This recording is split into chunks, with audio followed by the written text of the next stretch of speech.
Okay, so I'll just get this link posted in a couple of places. And then we'll be good to go.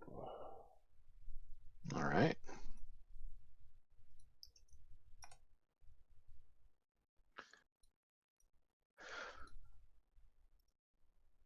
We've got 4 tables going already. 8 players today. Did I miss one? 9. 9 players. There will be a There was a bye. awarded to Taliel. Yep.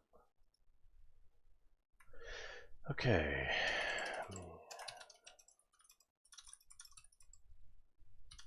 Commentating.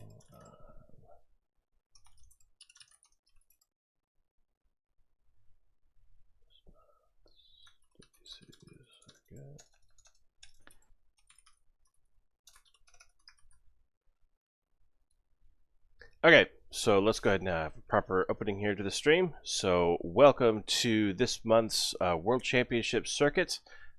This month we are doing Fellowship Block PC, and this is currently the EU time slot that we are going to be commentating for.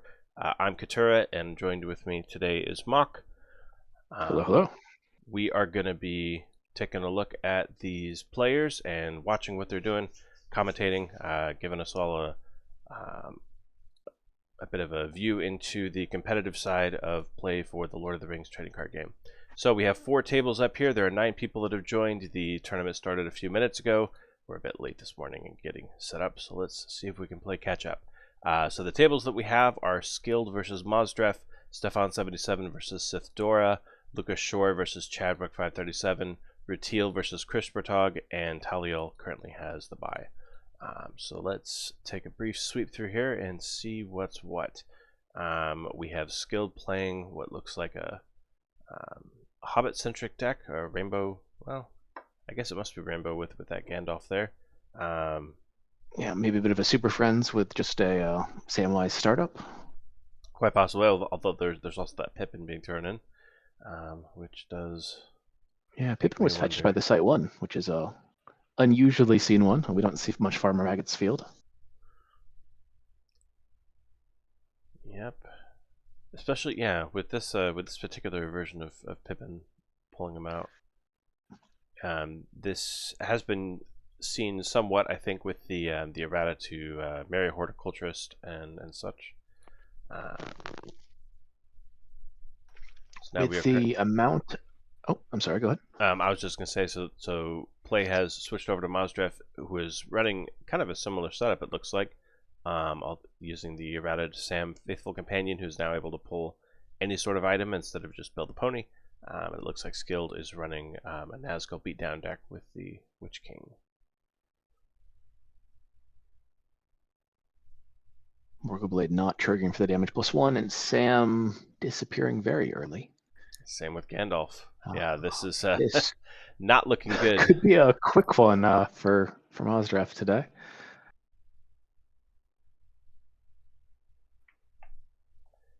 Looks like Mozdref is once again doing tentacles. He had great success at one of the previous WC circuit events, so I guess we're going to see the same sort of deal. I guess we should have guessed, since Midgewater Marshes is here, one of 2 native marches on the site path. But with V1 and the V1 refresh done during the V2 release, there are a few more tools for tentacles to get going. Most notably the Vile Tentacle here, which does not self-discard at a marsh, and that is just minus strength, and then you can discard a warrior card from hand to make the Fellowship's current site gain marsh, which allows those tentacles to come out and play. So one interesting thing here that you can see from the deck is he's not playing the second default marsh from the Fellowship path. He's opting instead to add a burden at site 4. His tentacles are... Yeah. And he just played, what is the event for tentacles that adds a burden? Guided by One Purpose as well. Yeah. To be able to stack those up. So with that V2 release, V1 had a number of errata, one of which was a rework to the tentacles, giving them a bit of a burden focus if you wanted to go that route. And the only disappointing piece left there is they can't wield a Goblin Spear. but those thrashing tentacles are going to do the work unless Skilled is willing to let them win a skirmish. Which, in its own way, is its own reward, which gives the deck a bit of a flexible win condition. You can either build up those burdens and go for the corruption, or if your opponent is willing to let you win skirmish after skirmish, well, eventually that just works in your favor. Yeah, I haven't seen a lot of people other than Monster playing this, but I really enjoy the updates for these. I played a little bit with the beatdown version of Tentacles, and I think they're just a lot of fun now. Not sure that the beatdown one is competitive. I know I've seen Modraft's burdens be very competitive,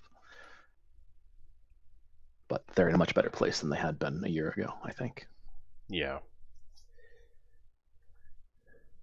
So Skilled is definitely trying to figure out what the best way forward here is, with the Tentacle deck being or this particular version of the Tentacle deck almost certainly being burden focused. You don't want to get rid of Sam too early, because that is one of the best ways to eliminate burdens, is to let them stack up on Frodo and then sacrifice him, tossing the ring over. But at the same time, then you've got that situation where losing a skirmish isn't fantastic. So there's a skirmish loss for the Thrashing Tentacle. A burden gets added, and then out of Dark Waters, each time a tentacle takes a wound, you may stack that tentacle here. So now that Thrashing Tentacle has been knocked beneath the surface of the water, and it will come back to haunt them later. Putting the damage +1 against one of those, I think, is a really smart idea here. They are fierce natively, so they could potentially lose twice, or win twice if you're willing to let them find a spot to do so. Looks like Skilled is going to let Pippin save himself and then lose the skirmish. Keep the burdens as low as he can. Unfortunately, this deck looks like it's coming with a lot of high strength individuals, so it's going to become more and more difficult as these characters die off or use up all their vitality.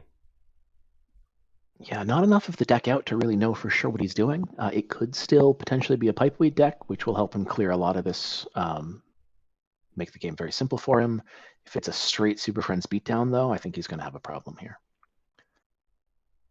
There's also, of course, the problem that there's currently 6 companions on the field, and it seems like it would be a natural inclusion to have Shotgun and Koya here, who would be able to either key off of a high number of burdens or a high number of companions, and killing Sam that way would be pretty devastating. Getting rid of Sam is probably the win condition here for Mazref. Yeah.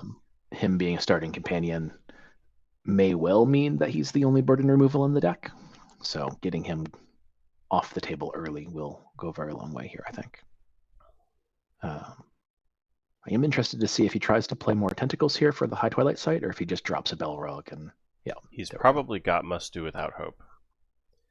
I seem to recall that was something that was in there, which is a... Yep, there it is. Excellent call, and there it is. How many is he dropping? Exert the Balrog to add a burden, so if he has a couple of those, 2 or 3 build up over the course of the game before Site 5, he's had plenty of back and forth options to reconcile and get some of those out, but it looks like there was only 1 in his hand, which means... I have seen games where 4 get played here, and it always amazes me the amount of deck space that goes into the luck of the draw component of that piece, with Balrog only being able to show up here at Site 5. Right. But it certainly pays off. Absolutely. 4 burdens at once is almost certainly going to get you up to that 5 burden threshold where interesting things start to happen. 100%. Especially if you combine that here with the that Eregion Hills, which is going to give you that guaranteed 5th.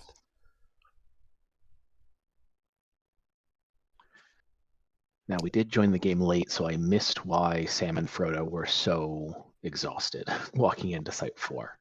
But they're definitely not in the best of shape right now. And I think he's debating here. Well, there's 2 other Thrashing Tentacles in the discard pile already, with the other 2... Oh no, just a vial. So I think they must have had an early skirmish on Site 2, and forced a bunch of... Actually, I bet some of those exertions from Sam were initially from a peeling burdens off of a high bid, and then, the necessity of losing skirmishes meant that he and Pippin were the only options. Did he stop at the sanctuary? I think he must have, or I don't know. There was a lot of I mean, yeah, we definitely missed that opening. Yeah. Well, he did bid high enough to go first, so he may have stripped them all off, stopped at the sanctuary, and still needed to exert Sam up again. The PC Sam, of course, requires you to exert a second companion, so he's not nearly the kind of just wiper of those as he used to be. And that could explain why Frodo was also exerted a bit. That's true. Though against this deck, I would perhaps suggest that Frodo is not the person you want to be exerting. So Sleep Crab he's just one of coming the out, but few who can- the self discard response on Out of Dark Waters, allowing you to discard 2 of the stacked tentacles to prevent the discard.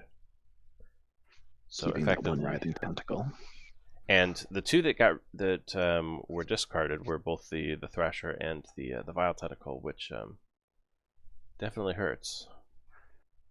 Yeah, the writhing tentacle will let him get them back, provided he's able to get either a Vile Tentacle out or the There it Cyrano is. Dam to make some of these a marsh.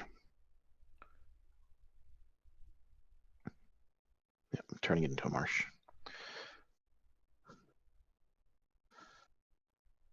Val coming out to pull more. Yet another Thrashing Tentacle coming out.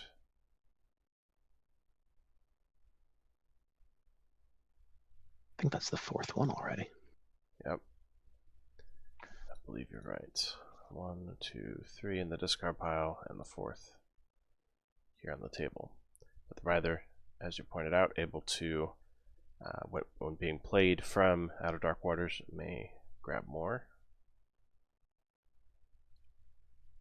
And then we have that combo of Foul Things, which is able to play any Moria card now, as part of a buff errata from quite a while ago, being used to pull Guided by One Purpose. So adding a burden, we've got 6 burdens already on Frodo.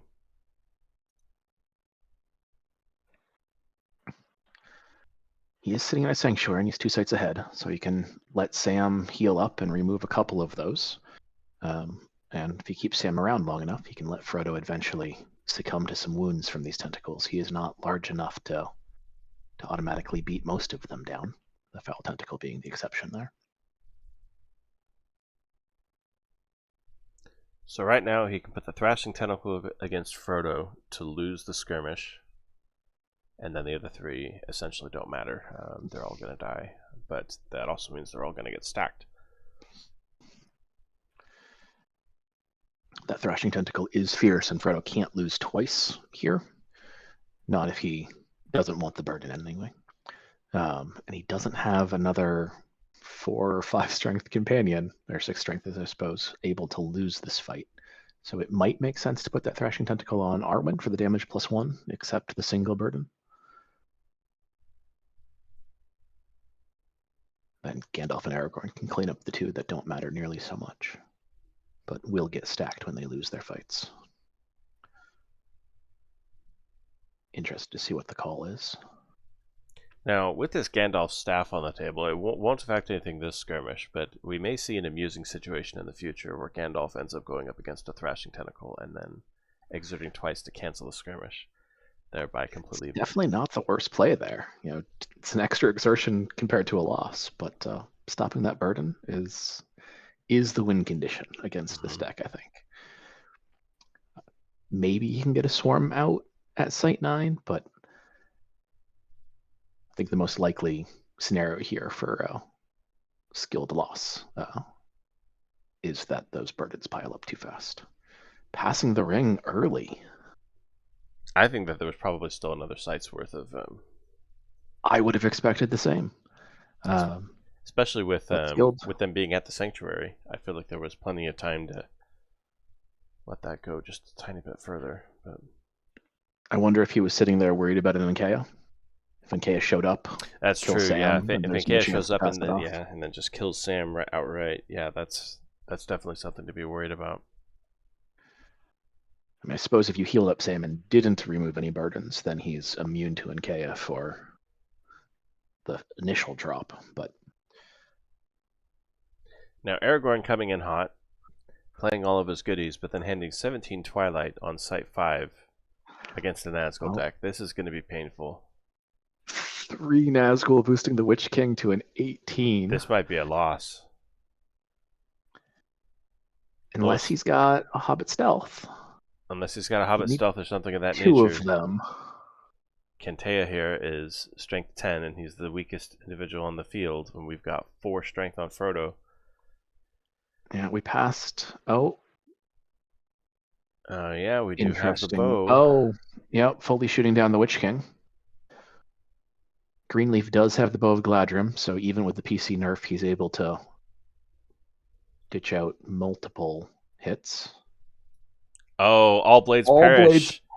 Being used to block one of those wounds, making it so that even more vitality had to be used. And now, this may result in the those companions dying. Legolas I do expect Legolas to die here. Aragorn's got the Flaming Brand. He's probably okay, and at damage +2 could take out. Ooh, Kentea can of course get rid of those. Get rid of those equipment. There's no. He can probably kill Atea. There's no shadow left. Well, especially since there was a wound just put on him for the. So yeah, you need the Flaming Brand used. anyway.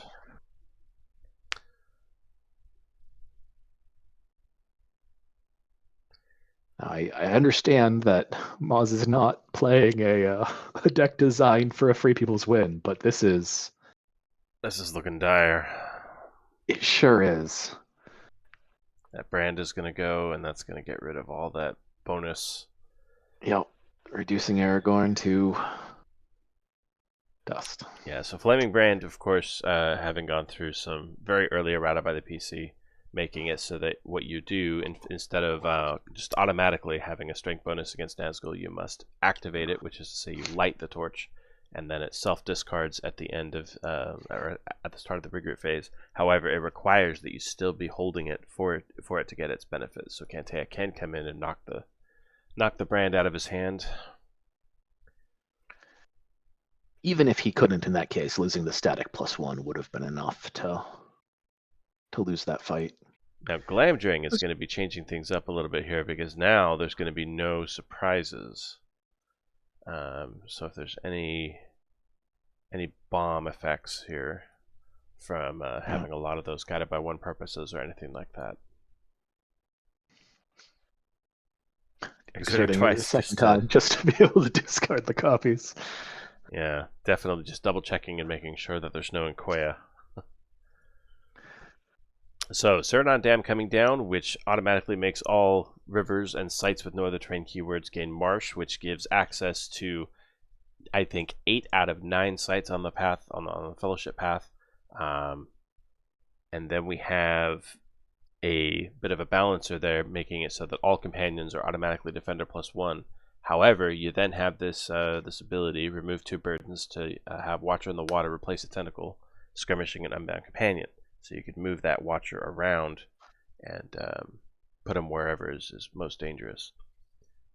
Now, this particular version of the deck is not going to be very Watcher heavy, and in fact, now we have all 4 of those Thrashing Tentacles coming out, with 2 copies of the Writhing Tentacle being played to pull those out of the discard pile.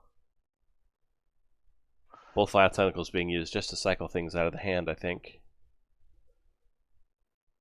And this kind of shows where this, the secondary win condition here, where they're, able to do a bit of a pivot from burdens to swarm. Yeah, the handing out the Defender +1 does make the swarm a lot harder to pull off if you're looking for a single big swarm to just pile everybody on Frodo. But it makes it early enough, and I think Site 7 probably is, where just wearing everybody down, if you think that you can't pull the burdens, is still going to go a long way. Legolas and Aragorn both self-exerting, using the bow and using Legolas's built-in ability to get a couple of those Thrashing Tentacles off the field. They're definitely not in any danger of losing a whole lot of skirmishes here. Not with the. Well, I don't know. Let's see. Legolas as a strength 6 is not going to win against any of these individually, but that defender +1 might stack a couple on Gandalf. We could definitely see that staff pay off.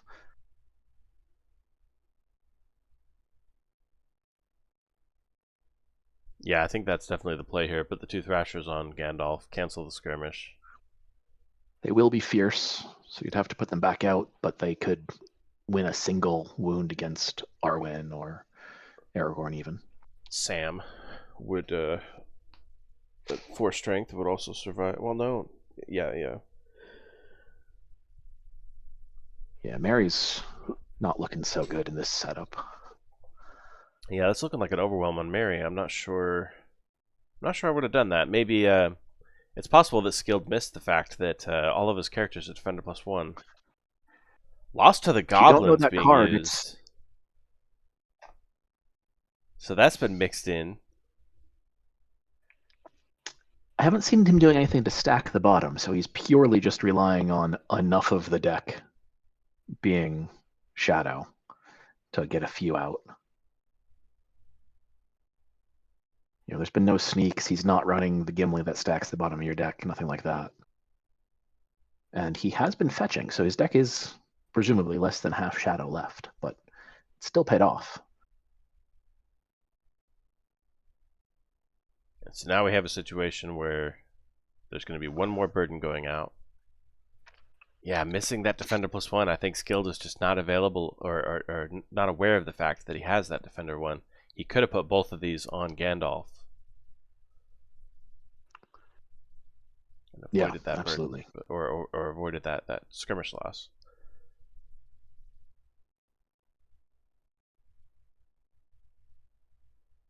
Tentacles might not be enough.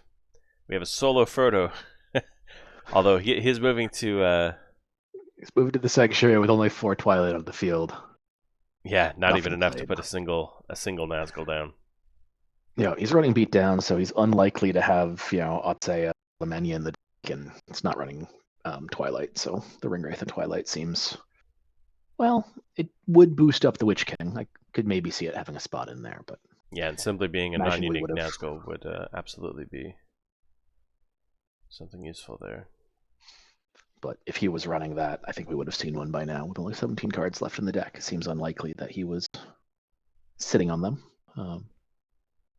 I think he's running something pretty similar to the deck that Vesmelis ran, on the Shadow side anyway.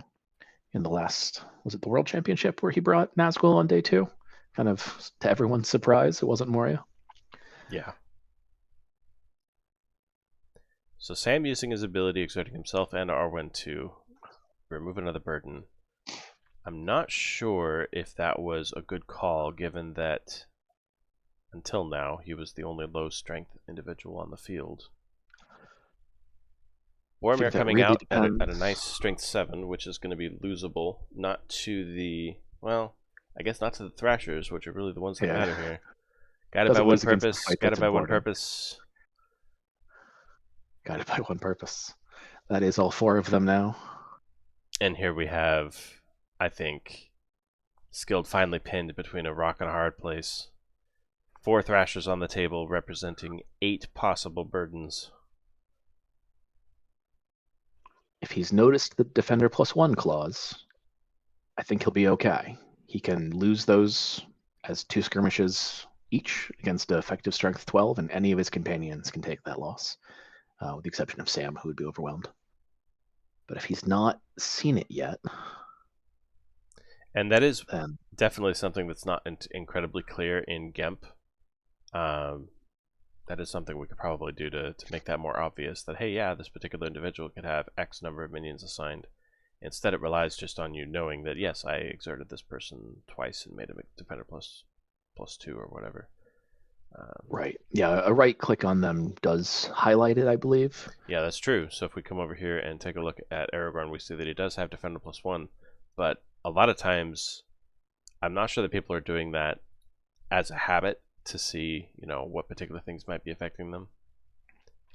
Oh yeah, especially when you know your deck as well as one assumes skill does walking into an event like this. Yeah. He knows he hasn't played, what is it, Heir of the White City, or not Heir of the White City. Um, I'm drawing a blank. One of the various maneuver events that would have made Aragorn Defender +1. Okay, so he does know. So we have these defenders.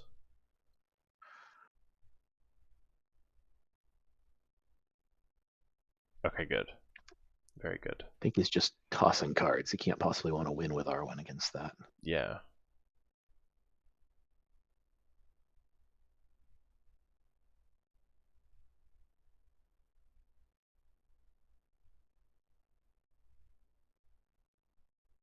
So he will survive another sight. Can't imagine he's going to run here. He needs to kill Frodo.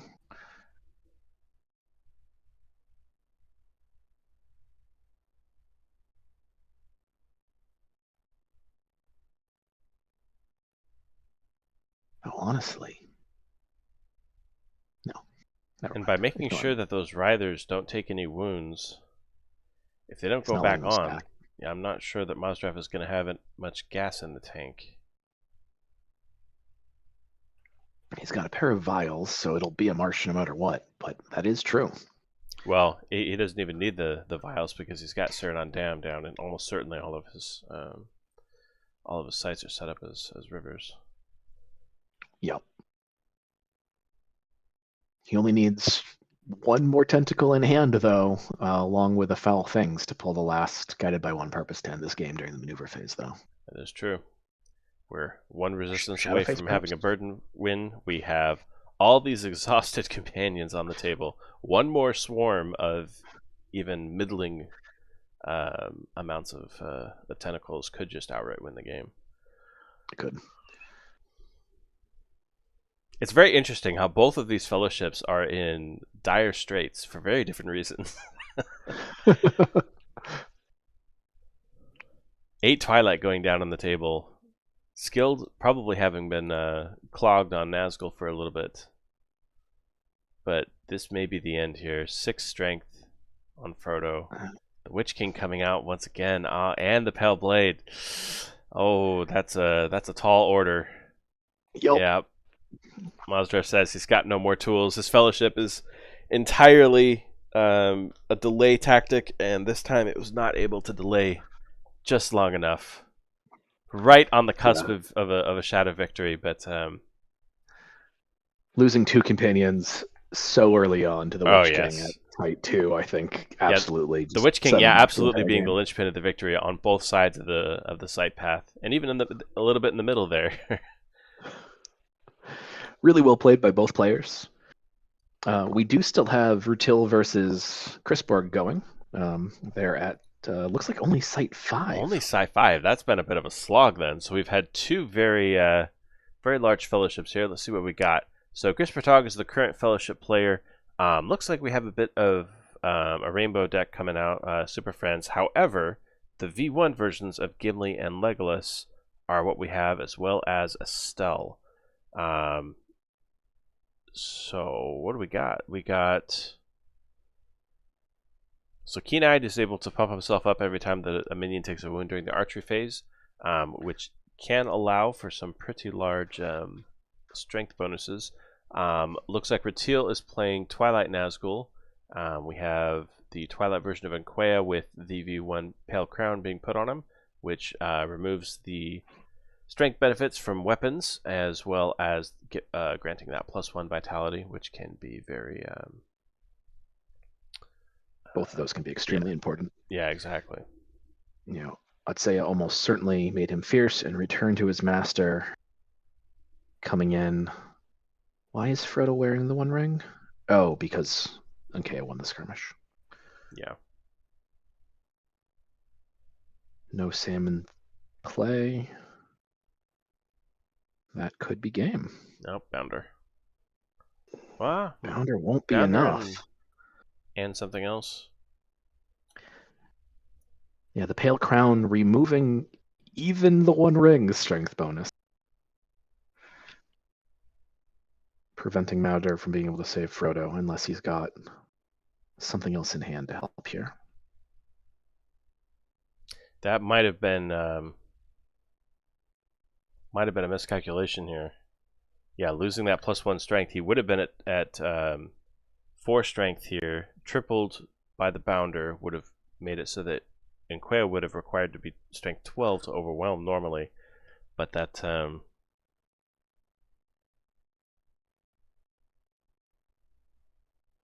Yep. I think that was just a miscalculation there. I mean, he was assigned by return to its master, so I'm not sure there was much he could have done there. Oh, I see. Yeah, okay. I was not paying close enough attention there. Well, that looks like it would have been a very interesting game, but I'm sure we're going to see both of those players here in the future. So we have round 2 starting up in a little bit. Mozdrev says that he has needed to drop out, so it looks like we're going to be back down to 8 players. So there shouldn't be a bye. Oh no, Lucas Shore also dropped. So we're right back to an odd number of players here.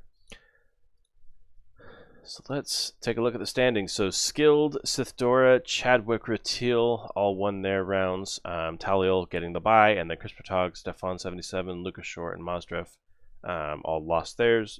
Lucas and Mozdrev have both dropped. So now it looks like we're going to be seeing these 5 paired up against each other, as well as we'll probably see Chris Patog go up against Stefan. Nope. Looks like I don't know what I'm talking about. Oh, it's probably because Stefan got the bye, and so he wasn't in the pool, so he had to get assigned to someone else.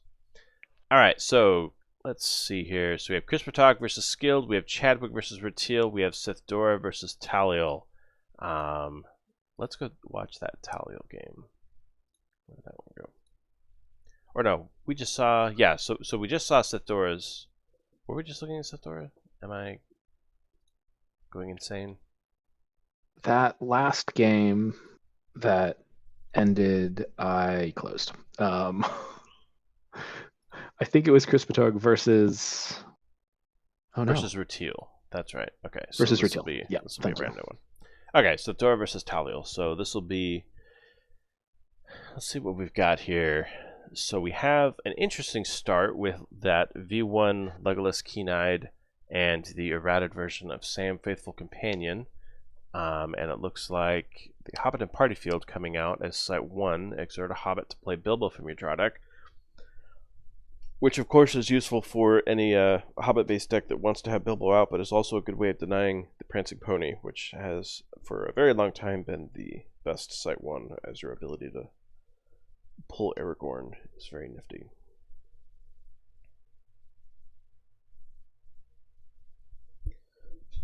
So, Taliel playing Boromir, Defender of Minas Tirith, the one that is able to heal himself with impunity for any amount of Twilight, and then Merry Friend of Sam coming out. Very interesting starting companionships, both of which are kind of throwing me off kilter here. Not really an archetype on either side that I recognize. You know, Legolas Keen-Eyed, along with the PC Faithful Companion, could be I don't even know. I was going to say it could be kind of a Super Friends archery deck, but... Being used to pull Red Book of Westmarch out. I mean, Bilbo's in play from the party field. Yeah, so we have Bilbo out, we have Red Book out. So that's a guaranteed way of making sure that every time you play a tale from this point forward, you're going to be a drawing engine. Well, that's certainly an interesting start. And it also makes me wonder then if there's going to be a whole ton of other possessions here to be pulling. Now, Taliel appears to be running Urix. Surprisingly small ones at Site 2. You don't see the Urix Savage played all that often. Yeah, but that is they will win some of these skirmishes as a result of how small Sithdora's Fellowship members are right now. Mm-hmm. I'm curious if this isn't really an Uruk deck and it's something that just requires a lot of vitality for exertions. I don't know. Taliel's got a deck size of 64, which is not that big. Would have been. Yeah. Yeah, it'll be interesting to see what flavor of Isengard is going on there. I'm curious. But stopping at the Trollshaw Forest, not moving onto the Sanctuary against the two small Uruks. A wise call. That definitely would have resulted in pain and suffering. He may have been able to walk pretty okay. Legolas was winning those skirmishes. Sam could take 2 wounds, but if one more hit the table, it could have been a real problem. So Zadora is running Sauron Grind. Looks like we have the View 1 Gaze of the Eye coming out for protection.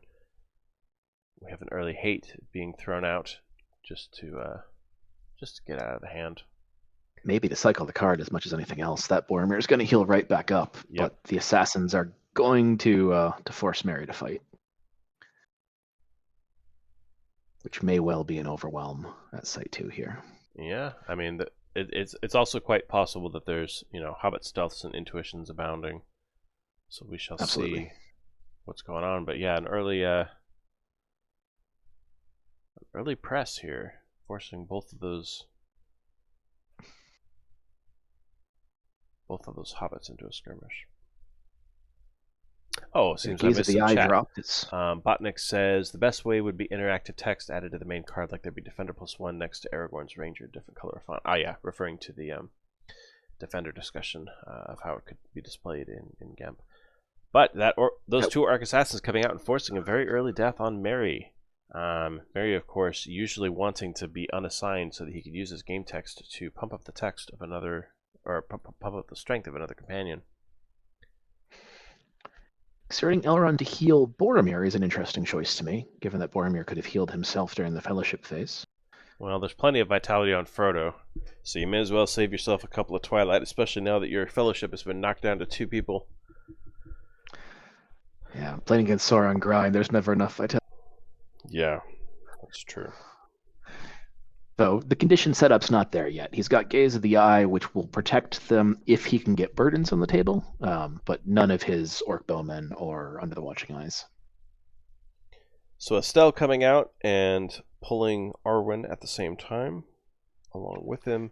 Sam being used to tutor Sting, and Sting being used to reveal part of the hand. Now, with that PC errata, it is not nearly as good as Glamdring, and so it only reveals 4 cards from random, so we don't get to see everything. We have a flurry of blows. We haven't even seen any dwarves yet. No dwarves Trooper yet. Burkai, Orc Soldier, there and back again. There and back again would have. I'm sure that's Taliel kicking herself, going darn Turn it. too late there. Could have used that last turn. Yeah, playing Might of Numenor during the maneuver phase, both to get some healing out here, but it's also going to let Sithora really rotate their cards. Rule of 4 doesn't apply in the maneuver phase, so being able to play as many tails as you can outside of Fellowship will let him, I don't know who this is, fly through the deck.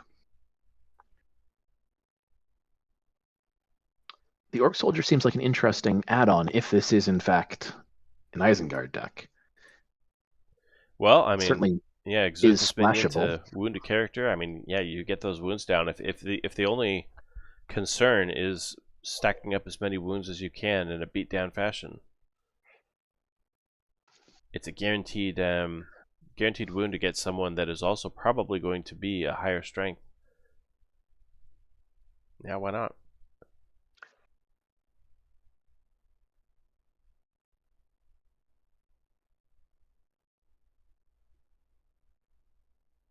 Legolas taking a pair of hits here from the Troop of Uruk-hai. But as long as he stays at the Sanctuary, sitting in pretty good shape to be able to... maybe not. Using Sting to look at the hand Well, again. I think that exertion might just be trying to get a little bit more information. With the with Sting being a more of a random chance here. I want to get as much Did see information 2 as of the same possible. cards. A Voice of Nimrodel, which is not a super common play these days, and an Orc Scouting Band. So there is more Red Orc wounding in here than maybe I was suggesting for the... Yeah, I don't think it's a standard Isengard deck. It looks like it's just trying to be a bit of a kitchen sink wounding deck. I'm really curious to see it in action. I truly adore watching games that you don't know what the deck's going to do.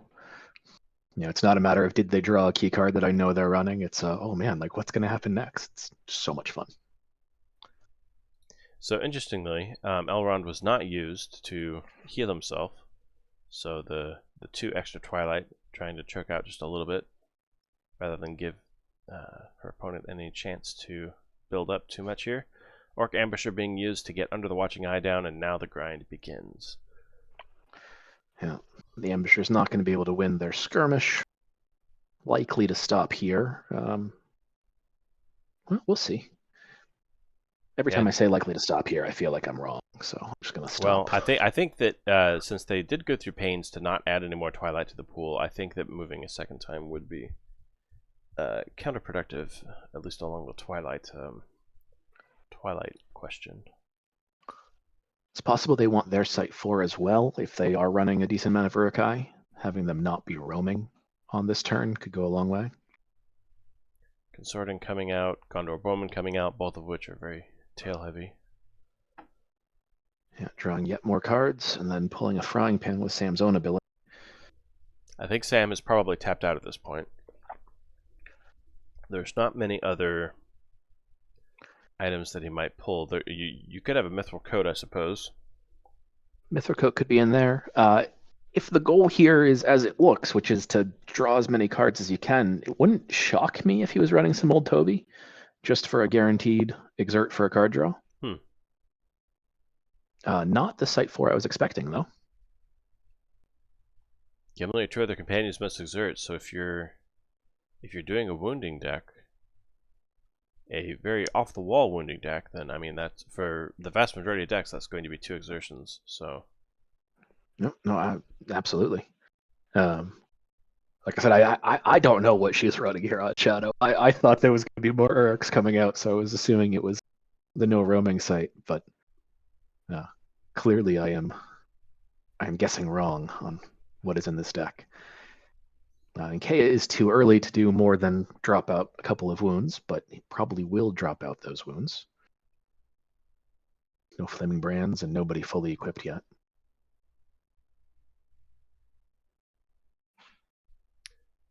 I will say this, the Oddball Wounding deck has much more damage on the table than the Sauron Grind, so... A lot more vitality for it to take up as well. Still, this is not a bad situation to find yourself in as Shadow player on Site 4 with this many wounds already on the table. Now, some of those are, in fact, self-inflicted from Sam's ability, but... Yeah, he's been exerting Frodo quite a bit as well with Sting. But it's a decent handful of losses played around. And at the moment, nobody on the field can survive a Belrog. Not without another item. There's a Bounder on the table. 6 strength on Frodo. 6 times 3 is 18, so I think he'd be able to survive. I'm sorry, I was looking at Sith Dora's Fellowship. Yes. The one that stopped. Yeah, Talia has a whole site to go before we get there. No. Sorry, that's the one that I was referring to. Yeah, 6 strength on Frodo, and then she's got a Bounder. You are. They both have a Bounder. Yeah, I'm not sure about Sith Dora's gender, but. Yep, you are absolutely correct. I had missed that. That will only survive one of the fights, but could well do it. More grind than Orc Commander. Yeah. Yeah, I'm liking that both of these are really kind of straying a little bit away from their archetype, but in a way that I think makes perfect sense. Orc Commander is a pretty decent strength here. There's not going to be anything that they're going to be able to do to beat him, and then that's 3 guaranteed wounds. Yeah, one of you must do this. It's going to add two exertions instead of 1 wound for that. Yeah, makes perfect sense.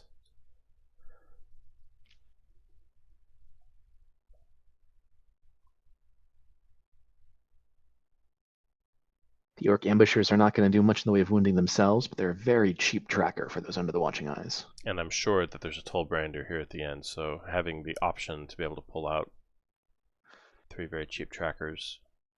Normally you would also make sure to include, what is the Orc band, which, darn it. There's Ambush Troop. I've Copy lost one. track of which set it was, but we've seen at least one of those discarded. These are one of the Or darlings Commander of itself V1, the themselves. powerful tracker, and then or Commander coming in hot. Really making that grind catch up, even though the grind tools have not really been played much. We've only got 2 of the Under the Watching Eye, and none of the others in yet. No Orc Bowman to be seen. That's a very interesting catch-up card. Yeah, still hasn't healed Elrond. So there's no extra healing here during the regroup phase.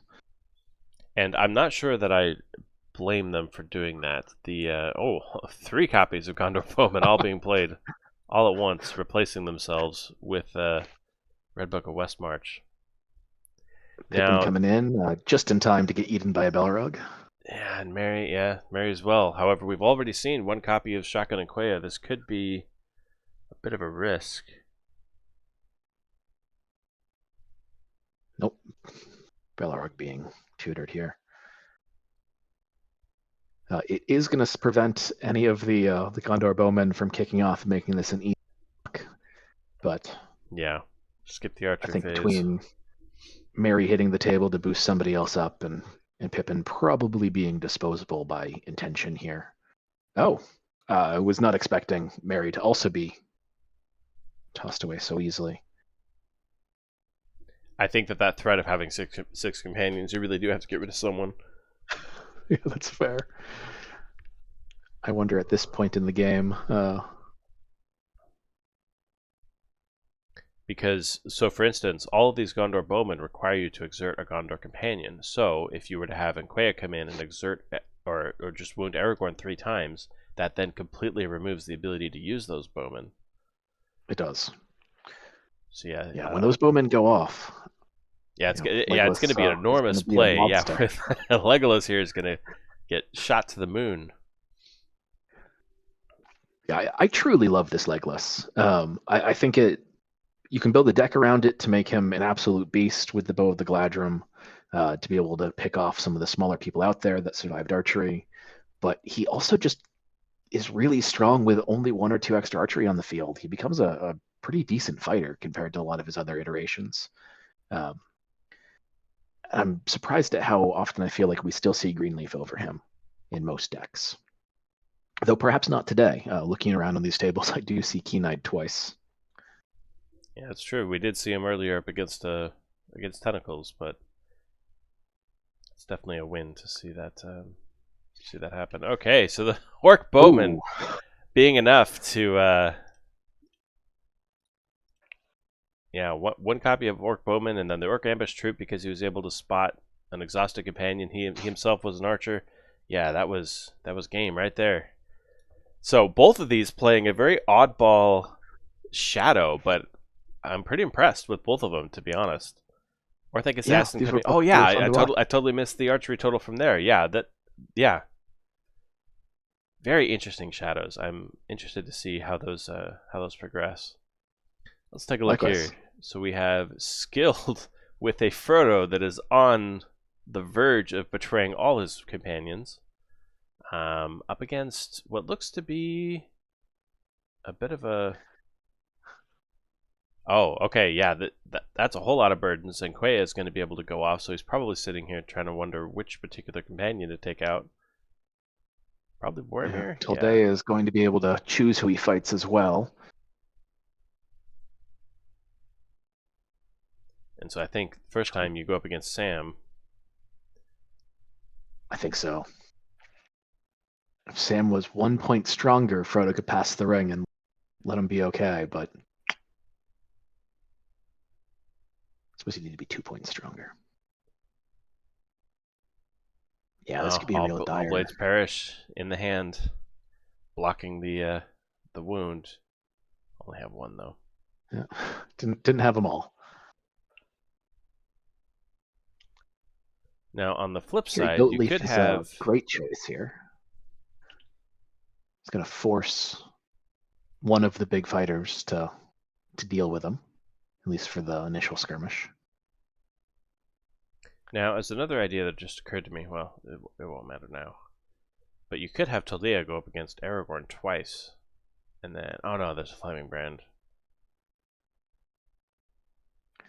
Yeah, I'm not sure where you put Tildea for the second fight here. There's I think that none only of the two options. choices. Well, actually, you put him up against Aragorn and get that wound to get him exhausted, or force him to burn that Flaming Brand early.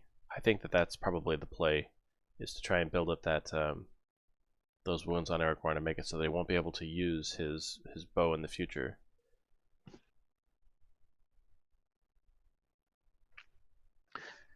Yeah, that may well make sense here. Haven't seen the rest of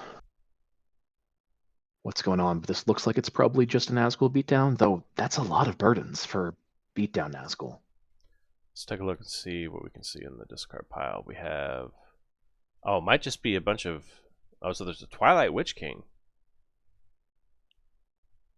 So each of those might just be the fact that Frodo was out of vitality and so had to convert wounds at two at a time from Isildur's Bane. You know, they're not saying the discard pile as well. At least one of those might have been fear. So interestingly, Tildea decided to go up against Gandalf instead of Aragorn, spreading the vitality out rather than concentrating it in one place. Yeah, I wonder if it was just feared that it was lose against that Flaming Brand. That threw me off for a moment, using the set 15 Elven Bow, which is perfectly perfectly viable. It's a reprint of the set 1, so it's acceptable to use here. But the image certainly throws me off. Effectively in alt art. I think that people do that a lot more in competitive play to try and throw their opponents off just a tiny bit. I just yesterday did a whole write-up in the Gemp chat about how I don't like all competitive play because it throws me off. Now, interestingly, So it looks I like both of understand why the these strategy is there. both of these are playing a beatdown deck.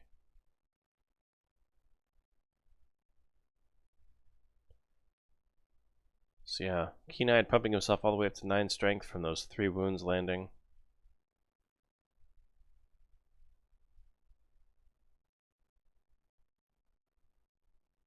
Yeah, I do think Nazgul Beatdown has become I'm not sure very that high in the meta these days. I get this. Why put Kantea up against the one person with weapons that you don't want to get rid of when you had Keen-Eyed here at 9 strength that was going to lose anyway? Yeah. That doesn't make any sense to me. And it also doesn't make much sense to me to get rid of Gwamegal here. I would have gotten rid of the bow. I don't know. Actually, it's kind of a hard call. Because yeah, all that archery is going to be pumping Keen-Eyed up in the future, but then I mean, Gwamegal's Gwamegal, right? That's such a good cycling card. Yeah, I guess I can't fault that decision.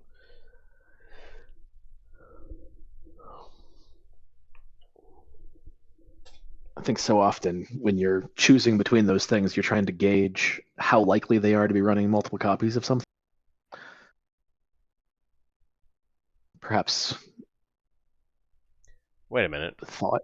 What That was an awful lot of healing. Oh, it was just 2 copies of Aragorn in hand and a copy of Gandalf in hand. So 3 wiping away all those wounds with some of the most like draw dependent healing, and then Greenleaf coming out. Wait, who was his starting companions if Oh, there's Pippin, Sam, Boromir, and Arwen were all in the dead pile before we joined this table. Now Quaya coming out, but I don't think he's even going to make it to skirmish. We have Legolas on the table. We have Aragorn with Aragorn's bow, and they're at a sanctuary. So it would make sense, yeah, for Aragorn to mow him down rather than risk any more vitality or burden adding. Yeah, a win from Inkea there would have been game. With more than 5 burdens on the table, that's 2 wounds when he wins. He becomes just as strong as the Witch King for his responsibility. And Yeah. Frodo would have had to put the ring on and with Isildur's Bane, take 2 burdens.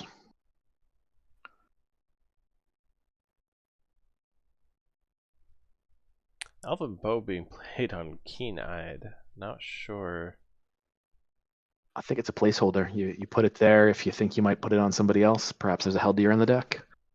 Or Or perhaps it's maybe just he's a just couple. not running the Bow of Gladrim and needed to cycle it out. Yeah, I don't know. That's a decision that seems a little bit odd to me. Running Haldir would be, yeah, I don't know about that. Big ol' Witch King coming out with a Nazgul sword. 3 arrows will not be enough to take him off the table. Well, But if one of 4 those is a will. double shot, and then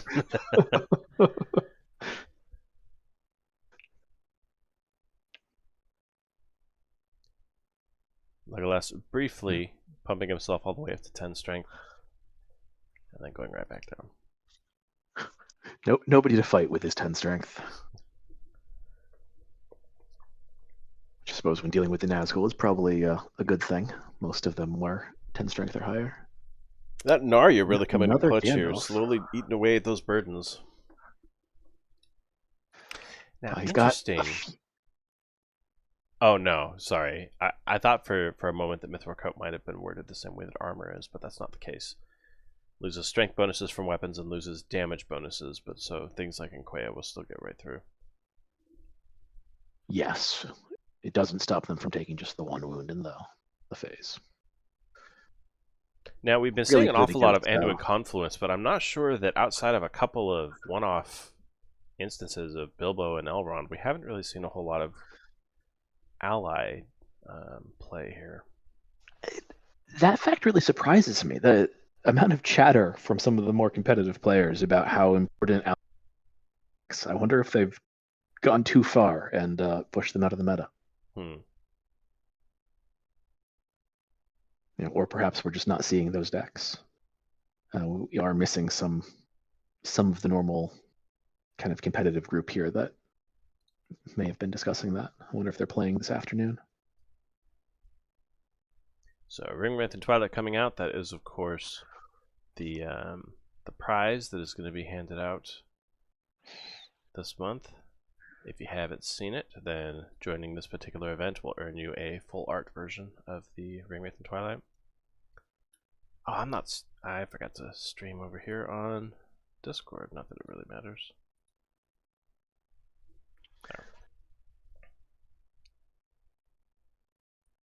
Just been given a warning that I might be being recorded. I should hope so. The Ringwraith and Twilight going down to archery. Flaming Brand being used to ensure that Nelia gets knocked down. Black Breath going out on Aragorn. Which but I'm not sure that there's any damage +2 from killing a companion. I'm not sure that there's any sources of healing available now for Aragorn, with all those copies already having been brought out. Maybe too little, too late on that, but yeah, there could be a Tale of Elendil, but not sure what else would go through there. Ouch. So moving to Nenhithawel. Wait, moving to Nenhithawel? No. Pathfinder was used. Interesting. I wonder what side 8 he was trying to avoid. Or was it just to cycle the card out? Yeah, maybe it was just a way to cycle. I don't know what site would be so important to try and dodge. Yeah, Site 8s don't have a lot of very interesting options. I would like to dodge. There's the Site 8 that prevents anyone from playing maneuver events. That could be the one he's trying to avoid. He's low enough on how many burdens he can take, and there's several maneuver event burdens with the Twilight Nazgul. Well, one, but we haven't seen it played yet, so I assume there may be several in here. Fell Voice's Call being used to pull out. Unkea is going to be able to take out one of these archers, and then likely die to the other. I think that's a dead. Oh no, never mind. They're only a 5 5 companions. I'm looking at the wrong sides. Free peoples. They're grayed out and everything, and I'm still looking at the wrong sides for peoples. Yeah, that and K is just going to win a skirmish, maybe 2.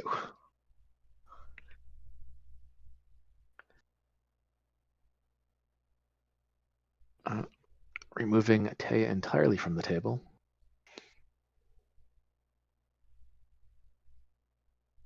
Unless he's planning on a double here, I feel like that's one more wound than he would have taken from just losing those fights. Yeah, I'm not sure the math adds up. If he's got a boost to push Legless over to be able to take Nkea, or doesn't look like it. He is spreading out those losses nicely, keeping his fellowship and close to okay health as he can. Yeah, I'm not sure that I think that may have been a bit of a knee-jerk reaction. Surely killing an Nazgul is better than losing a skirmish to it, but if you lose 2 skirmishes, he wasn't damage +1 or anything, right? There's none enough burdens for Nazgul's sword to push a damage +1. Yeah, I'm not sure. So the armor may come in clutch here, depending on if we see that Twilight damage +1 guy again. Won't need to burn a brand this time. Bill Fernie coming out. Does he have friends?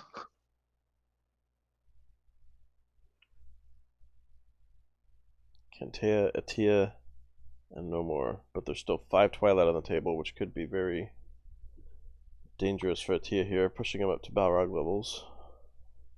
Yeah, several companions who can survive that on the field, though.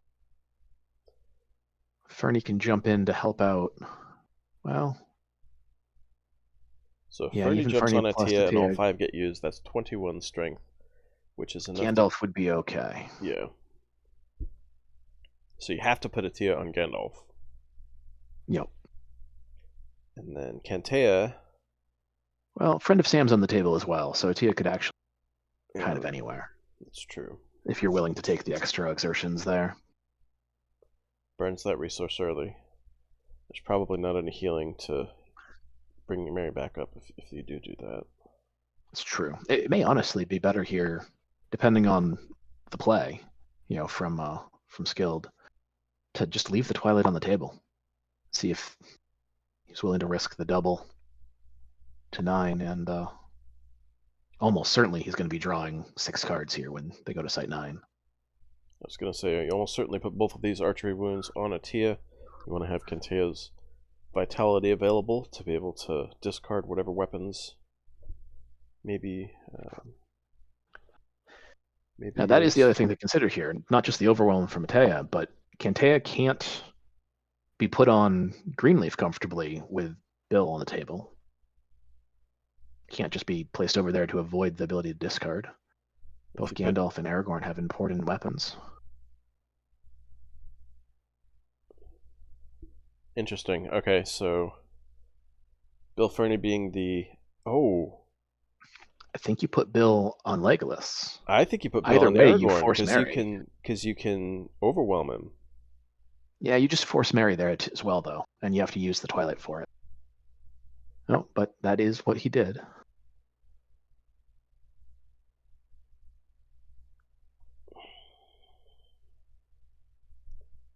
So if you use the Twilight, that's going to pump them all the way up to 21.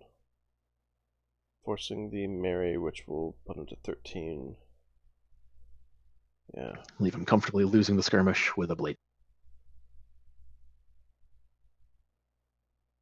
Honestly, this might force a move to Site 9. If you have those blade tips in there. If you don't have any healing, then the only way to avoid it is to make sure that you don't have a... Let's just keep going, yeah. Really curious.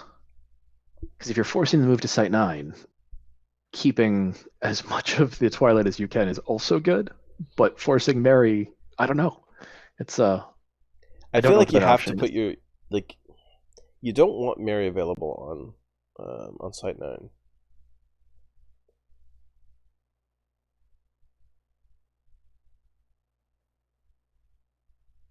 Yep. So you have to force his use here. Now that also all but guarantees that Mary's going to be used as a speed bump here during the fierce skirmishes. Though it might be worth keeping him. If you are going to double to site 9, having an extra body True. to absorb somebody there might be worth more than accepting a wound. Gandalf's still looking pretty pristine. Yeah, Gandalf can take one from Taya. Taya can put another one on Greenleaf. And if you're running, that might be all you need. You don't want to put Cantea against either of the big hitters because he'll discard those weapons.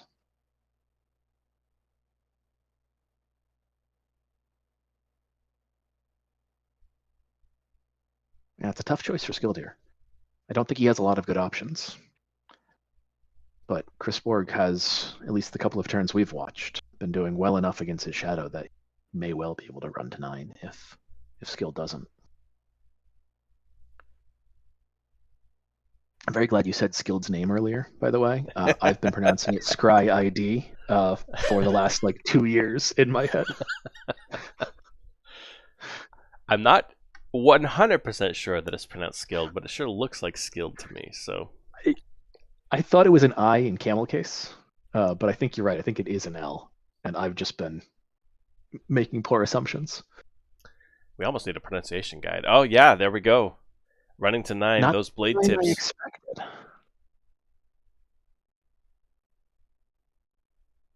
Damage +1 for each wound on them. That's, potentially going to go a long way here, but that is 100% not what I thought was coming down. Witch King with the pale blade coming out. No. Yeah, the drawing +1 per burden would have been huge. Right. That's what I expected. The summit or whatever it is. Witch King is going to be damage +2 because of the sight, which is, going to kill whoever he fights. But he's not fierce. And Frodo's got full health.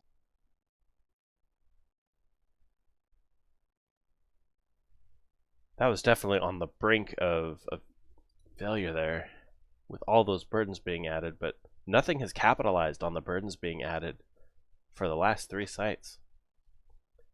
Yeah. Yeah, pulling in Kea would have been huge, but we just didn't see one. And I think part of the reason might have been that the Twilight Inquia was being used. No? No, there is one Twilight and Kea in the discard pile, regular. So he's got a mix and match. Look at the wrong one. Yeah, there's potentially two. Oh no, there's 2 regulars. Yeah, two traditionals, 1 Twilight.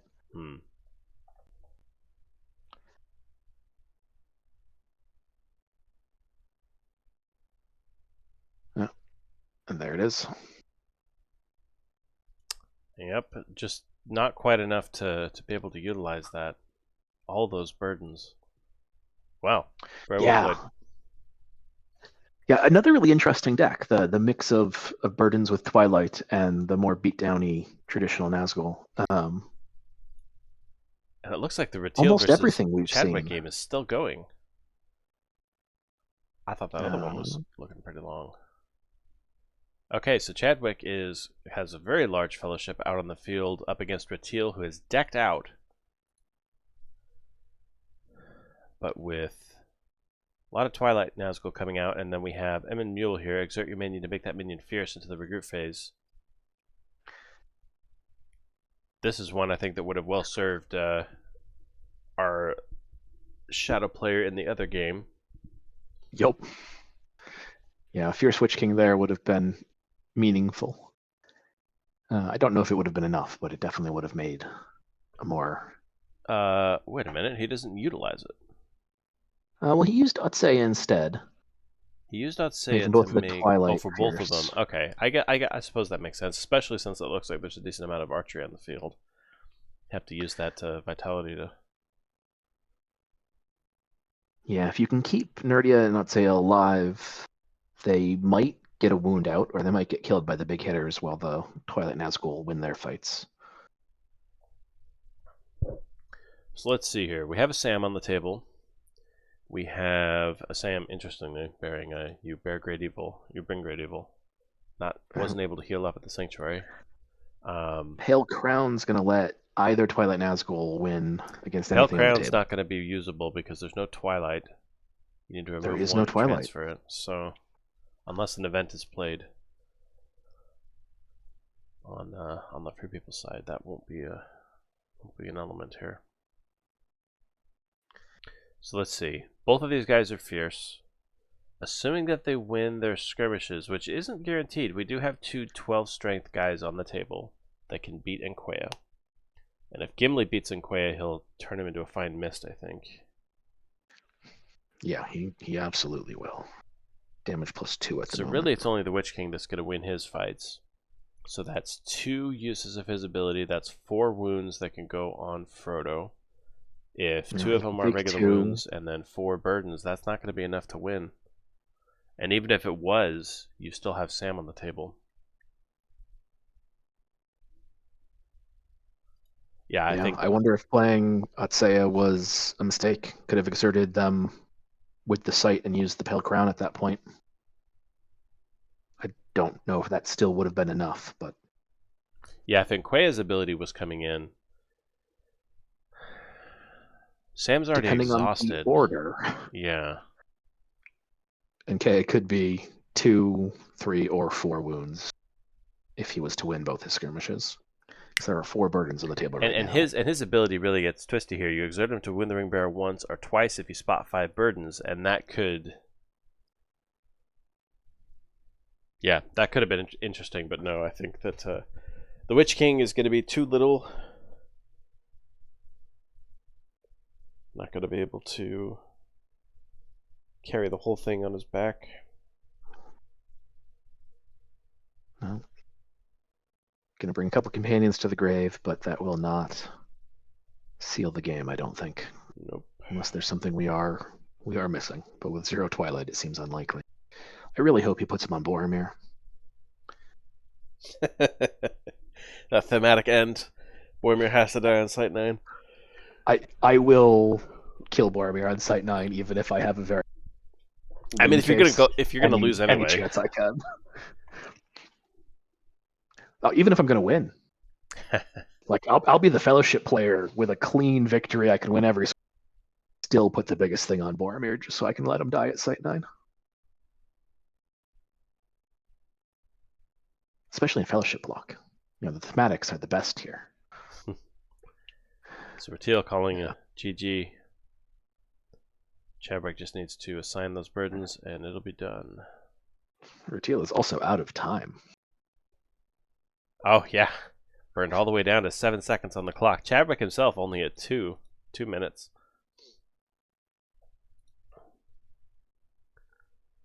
Choosing to take the death and then passing the ring over to...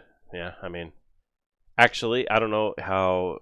Would return to its master... You can't play Return to its Master with the Witch King on the table. Oh, that's right. Okay, well. So what do we got here? We have the current standings being Sadora, Chadwick, and Skilled, both having gone 2-0. And then we have Rutil, Stefan, and Taliel looking like they are at 1-1. And then Lucas Shore, Mosdref, and Chris Bertog trailing in at the bottom. So let's see, do we have any more dropouts? Taliel has dropped out, it looks like. So we are down to 1, 2, 3, 4, 5, 6.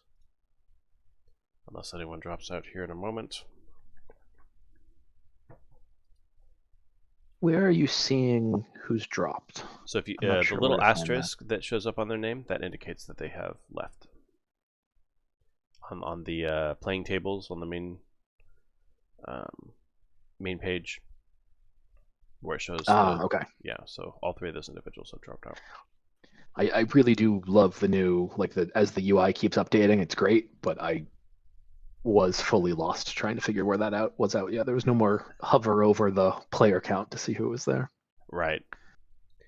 Okay, so we have Ratil going up against Skilled, we have Sidora going up against Chadwick, and we have Stefan77 up against Chris Tog. And let's see, Sidora versus Chadwick is probably the game to watch, since those two are undefeated, going up against each other.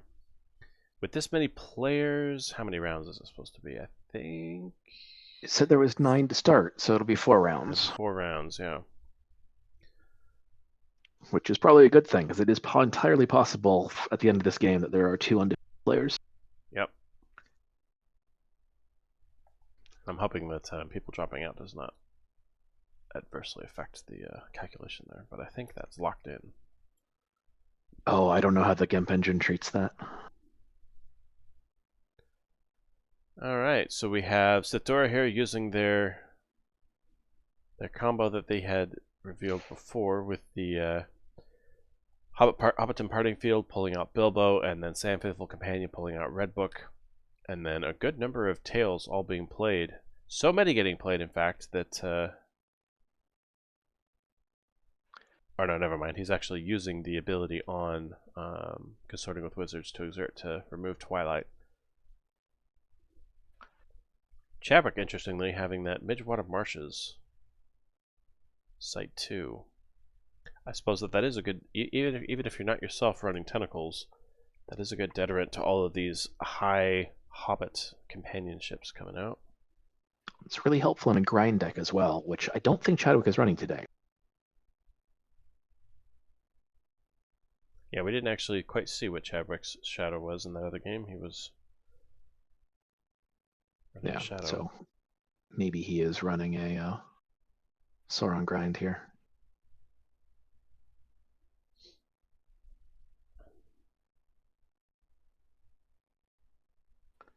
Orc Assassin being used, forcing an assignment to Frodo, I think. Don't want to lose Sam too early. Seems likely. That hate on Sam going a long way towards making him unable to take the 5 strength as well. Of course, Legolas has no issue with it.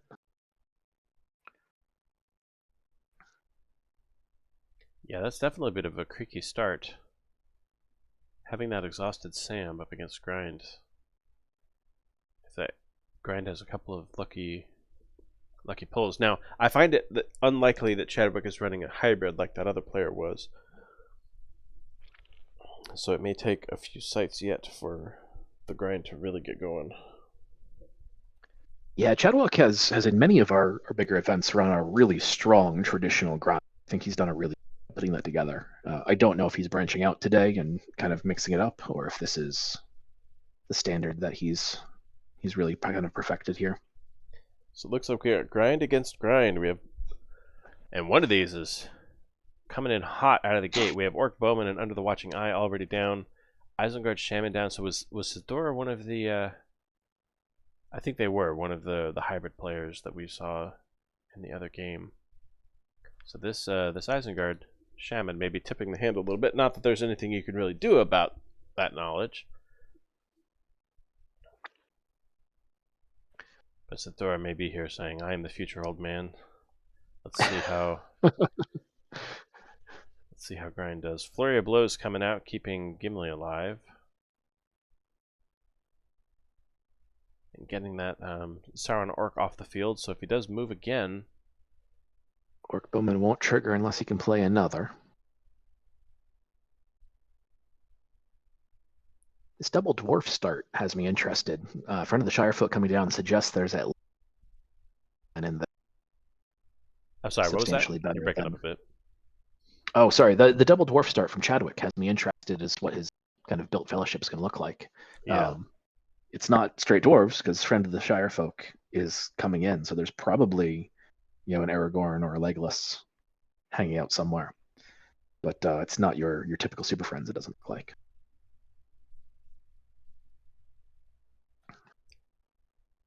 So definitely taking advantage of that bit of a rainbow shadow, using Abandoning Reason for Madness.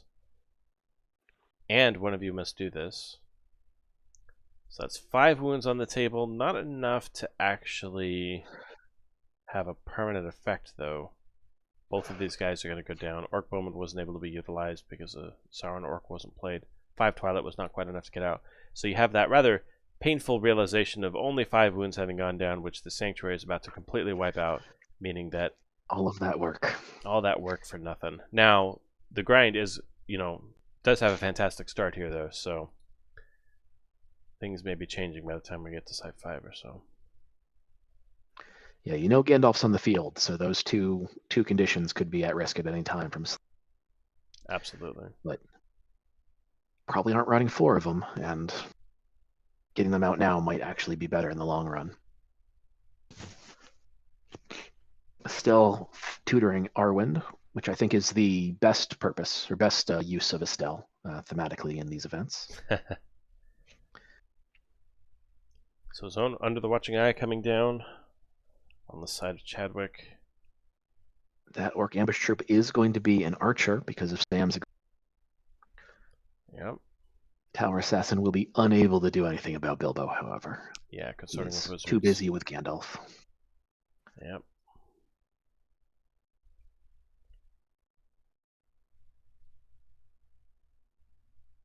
Where'd the third arrow come from? We have an Elven Bow over here on R1. Or yeah, wait a minute. But not a bow on. There was an exertion. No, one of those was exertion for Under the Watching Eye. Ah, yes. I had missed that when it was played. Sam getting sacrificed early.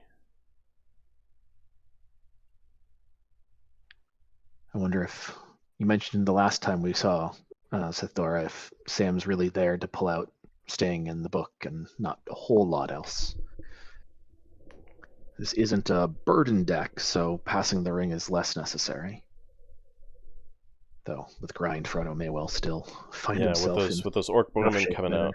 Yeah, if you find yourself converting any of those wounds to burdens using Isildur's Bane, then you may still find yourself in corruption range pretty quickly. Isildur's Bane can take archery and convert it into burdens, unlike the Ruling Ring. Right. I've often wondered if we need to try and give the Ruling Ring a bit of a buff. It's the one ring that nobody ever uses in a situation where they can avoid it, Like Fellowship Lock is the only one where you even might consider it, because its only main advantage is that it does not build up burdens that quickly. Often run the Ruling Ring in Fellowship Lock. If I think that I can have any amount of healing going on, but I don't have great burdens, I think the Ruling Ring often goes a very long way. Yeah. But that's only true for Fellowship Lock. As soon as you move to movie, either Such a Weight to Carry, or what's the Water Ring's proper name? Answer All Riddles. Thank you. Those absolutely get used over, I think usually over either of the Fellowship Block options. Yeah, Isildur's Bane really drops off itself too.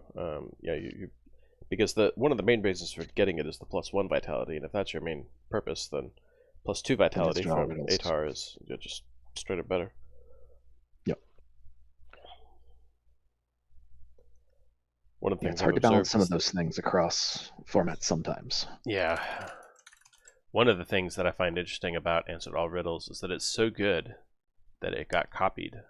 The what is it? The Ring of Doom, I think, is essentially just Atar.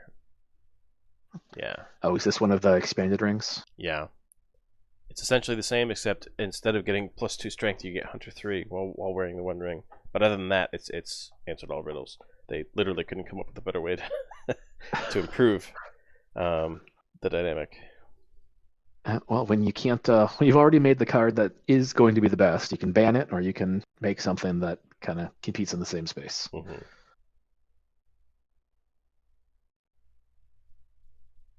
So Mighty Numen are coming out and triggering that tail. Now, I think... Oh, wait a minute. What do we have here? Memory of many things being used, exerting an orc to discard an ally, completely getting around that consorting with wizards. And I bet there's only one copy of Bilbo because he's being tutored by a Hobbiton party field. So I suspect that is true. Though he didn't bid especially high. So he may have more in there. Considering that there are no No burdens I at all believe on he had zero. bid 1 and then removed it with Pippin, but don't fully quote me on that. I think the main reason for obviously for targeting Bilbo is not just the draw engine that was getting targeted, but Bilbo's ability being able to be used with consorting to get rid of the grind pieces, and it looks like some are missing. So I think he had already started to make a dent in Chadwick's support area. I think that's true. And with old Bilbo's there, he was going to be able to keep doing it every turn as long as he tails. So here comes this hybrid approach. We have the Orc Ambusher. Chadwick probably seeing the Orc Commander for the first time. Yeah. He's an expensive one, but yeah, one of you must do this once again coming out, and this is actually going to trigger even harder. Dwarf, Elf, Man, and Wizard. So that's 3 exertions for 1 coming out.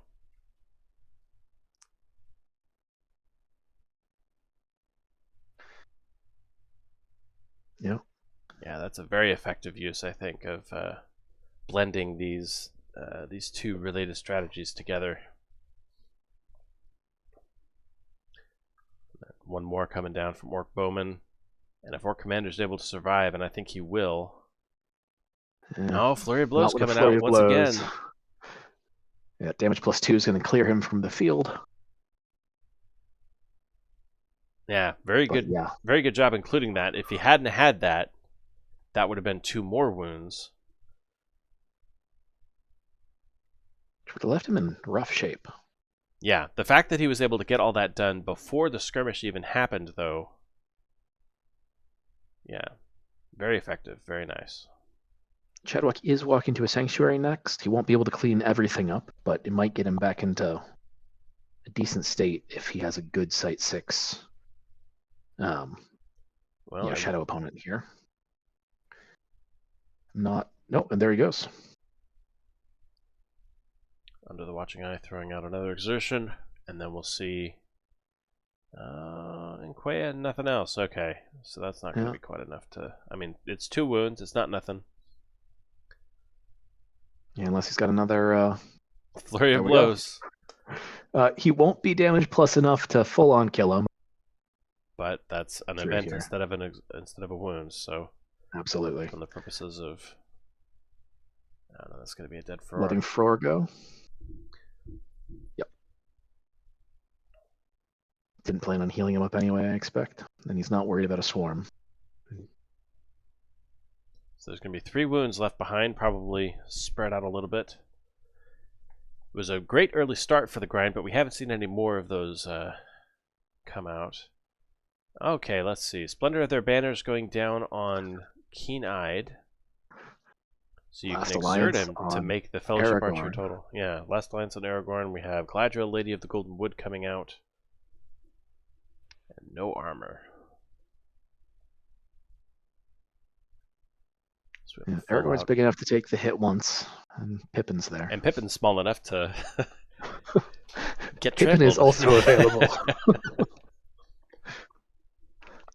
Big or small, you need enough of those to make it past. Doubling past. Swooping right 20. Into Site 6. Yeah, leaving 20 Twilight on the table. Bold move. Oh, ambush troops coming out, but they are not triggered. They're not even archers right now. I think that was a pretty safe. Especially when we have Galadriel here who can. She can fight the ambusher and be okay. Yeah. Oh, yeah, even that. I was just considering, throwing her down as a speed bump in front of one of these other ones, but.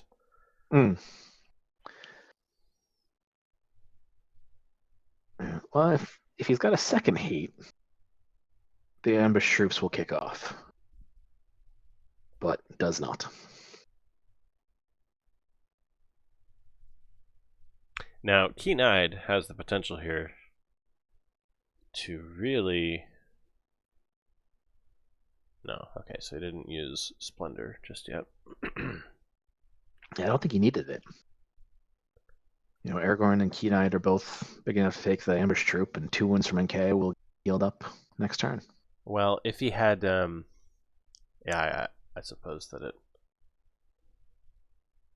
doesn't really matter which order, because if he had exerted twice, he would be strength 12, which would then be enough to take on Anquea without any losses. But then if you're taking 2 wounds from Anquea anyway, yeah, it's all a wash. It doesn't really matter which way you go. And you put yourself in risk territory there of having a trick of some sort that allows having you to... some kind of event. Double Exertium also would have turned the ambush. That's true. Yeah, you're right. That actually does change the calculus there. So that's Ambush Troop has, of course, become an archer now, but it was after the archery phase. Yeah. Okay, well, definitely a good call, I think, running past that Site 5. Yeah, pair of grind decks here, neither really kicking off as hard as they would like to at this point in the game. Already to Site 6. Chadwick's moving with 3 wounds. And there goes 4, but he's getting rid of the big items. Healing it right back up. Interesting. So Sith Dora's Confluence is going to discard his own Galadriel. He could have had Galadriel take that wound. I think Galadriel's got the ability to replace it if necessary. That's his Site 7. Unless I missed a Pathfinder. Oh, you're totally right. So then, yeah, could have had. Not sure about that. Could have been 1 wound less by sacrificing Galadriel in the last fight. So we have the freshly errated Uruk Raider, which of course is bigger when there's an ally in the discard pile, but we have added both the ability for it to be a tracker, and each time an ally exerts, you may spot another Isengard card and exert this minion to wound that ally. I think that is the strength of that particular minion has been a big counter to the enormous ally play that we saw with the Site 3 buffs to some of those allies. In a deck like we've seen from Sith Dora as well, it's a 2 vitality relative minion for the one of you must do this plays. Yeah. Getting to Site 9 and pulling 1 or 2 of those, if you've got one of you must do this in your hand, will allow you to fetch them from your discard to be able to play them. That's a very good point. Even if you don't have an ally in the dead pile to make them a worthwhile combatant. So Asphaloth coming out on the other side of the underground sites. Boromir Redeemed coming out. That bounder getting bounded himself.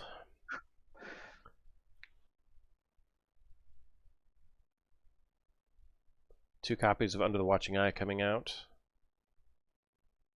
It's a little late for the setup to get going, but better late than never.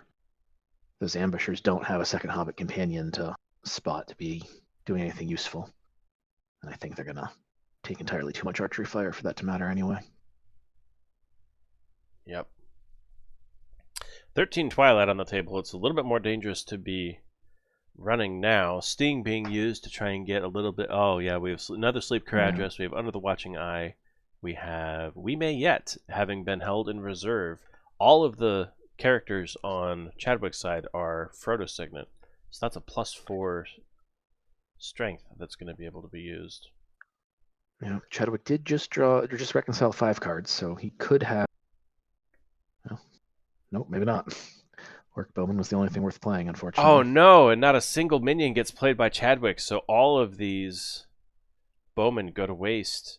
The Anduin Banks, which would have granted another 2 archery, just doesn't get used. That's hurts. That's be a painful draw.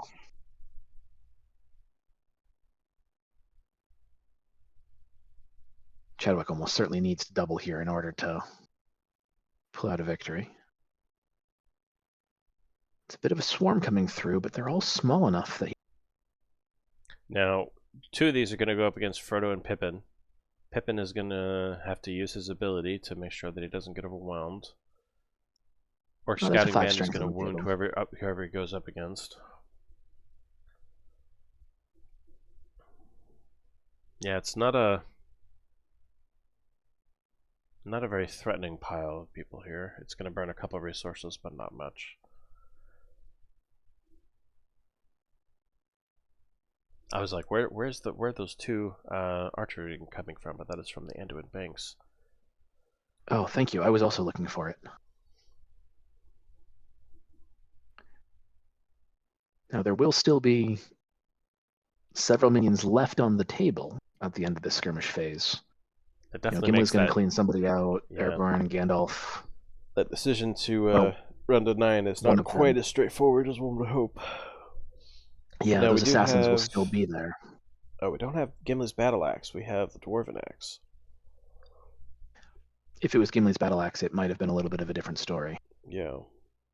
Though we do know he's got We May Yet, but and Frodo's got a frying pan. It could be better than we think. Pippin could win his skirmish. Frodo can kill his opposition. Gimli and Gandalf are going to wreck those orcs. Whether or not he wants to use We May Yet now, though, rather than holding it for Sight 9. What? Oh, Gimli's helm was completely discarded to Stopping that wound. prevent that wound, just to make sure that he doesn't ever have his prize tank get anywhere near to hate range. Now, I think have we had any copies of hate? We've had one played, so in theory, there's 3 more in the deck. That's probably a the very bracers takes 4.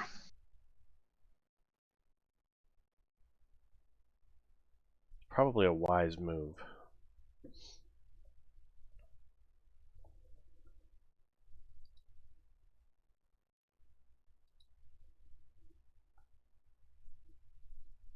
Does Frodo leave it on the table? Take some burdens? Does Frodo exert twice with the frying pan?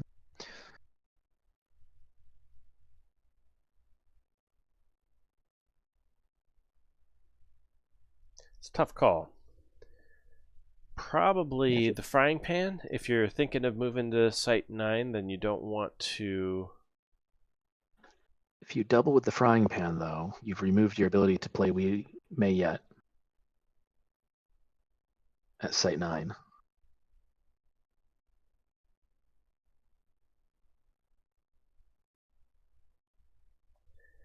Oh. Okay.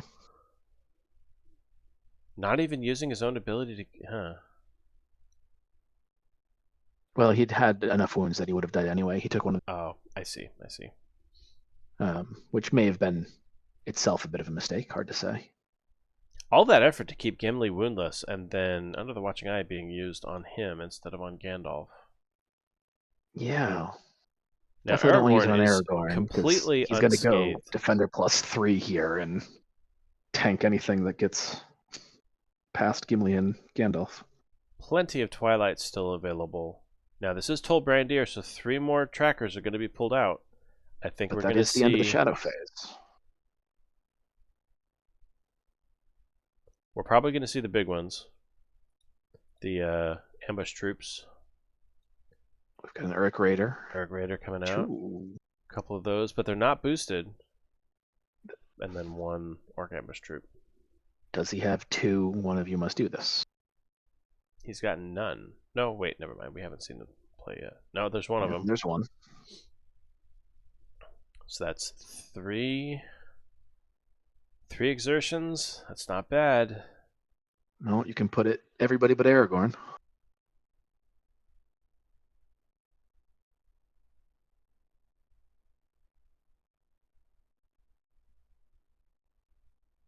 No, he's thinking hard on it. No, there it goes. I bet he's got another though. He might, but even if he doesn't, a hate would also be wonderful here. Hate would be really strong here. Chadwick is probably sitting here trying to do the math too, trying to figure out if it makes sense for him to burn all of Aragorn's vitality, because that would be the icing on the cake if you let him self-exert and then you hate him. No, well, there's a hate. Okay, not letting that glorious sacrifice come up. Well, he could have a second, or he could just have been making sure that there wasn't not a third. True. Because he's got a lot of, If you have two, I feel like you take Gimli out with the you first know, one, and then nope, there it is. okay, I think you do take Aragorn out with two. yeah. Because the first one wouldn't take Gimli out. He can discard the bracers. Oh, he does have the bracer. That's right. Yes, yes, yes. I was thinking, oh, he's got no defense because he got rid of the. Oh, Okay, one what was dwarf for that? Moria. Spot a dwarf bring Um, 2 more items to heal that dwarf. Return X items on that dwarf to their owner's hands to wound X minions. Okay, 3 items being used to wound 3 orcs. This is spicy. wild.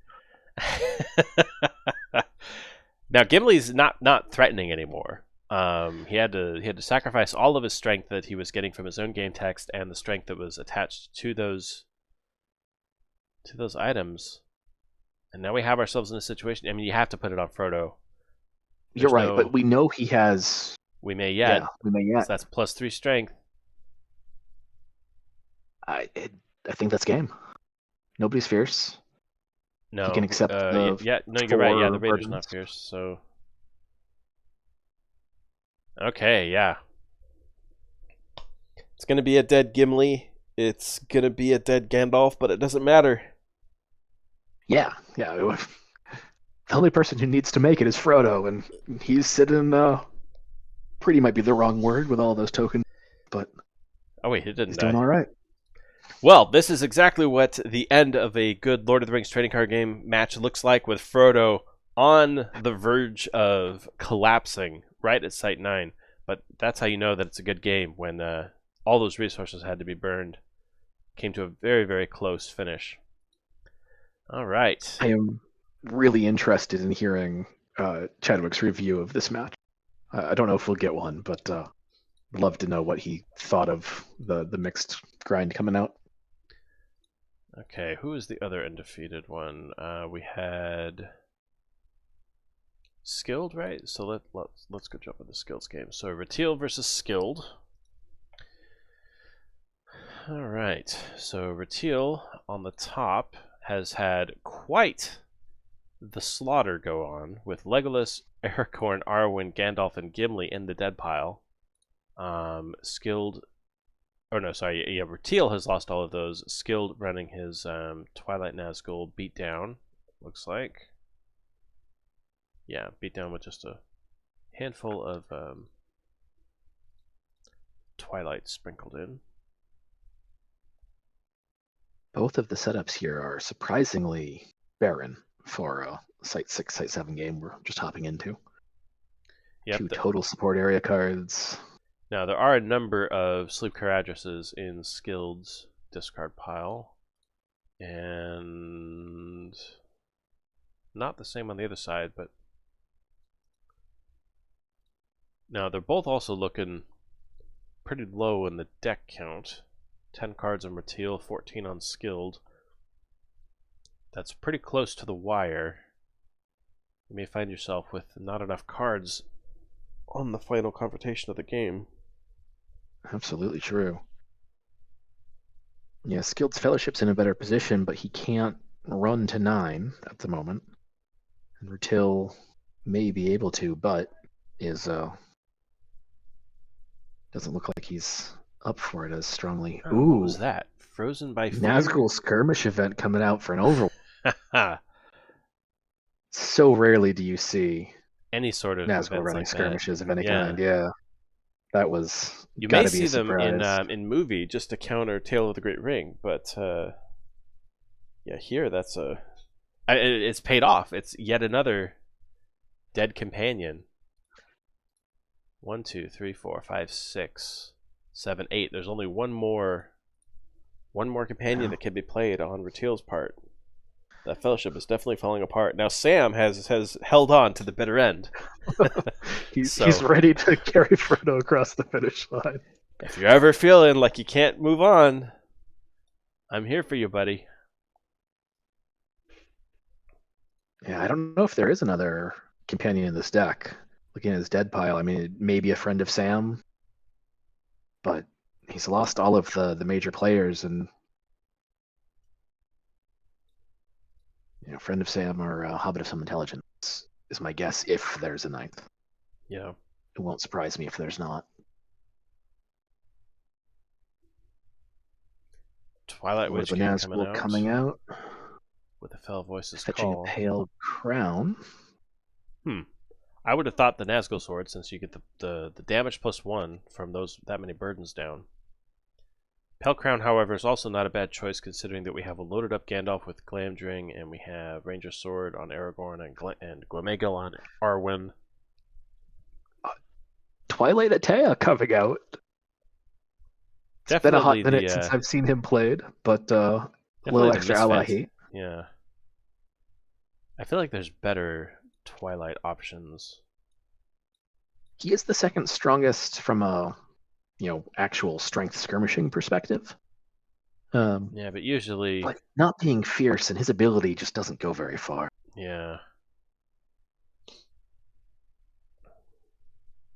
If you're worried about allies, you could use that same card slot for a Tower Assassin to get 2 wounds instead of 1.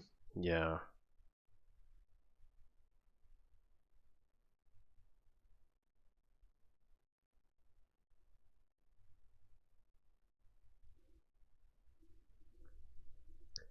So the inability to have anything be fierce here. And there's Witch King's likely to win. So Pale Crown is in play. But there are several companions who can survive even if they don't get the...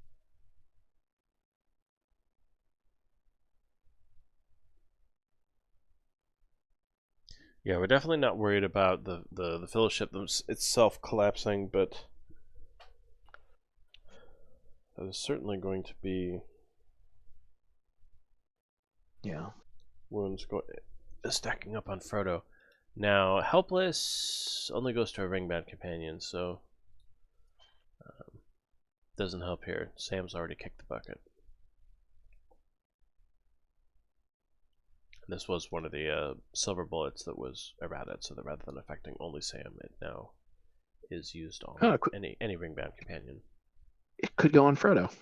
This Frodo doesn't have an ability. This particular one has no special ability, so it doesn't matter. It's not all game text like it used to be, but this particular one, Yeah, Son of Drogo would have gone a long way for that. Or it would go a long way with Son of Drogo. Yeah. Is what I'm trying to get at. Yeah, boosting Arwen. Certainly nothing wrong with it, but he only needs to spend the 1 Twilight to transfer the Pale Crown to make it all for naught.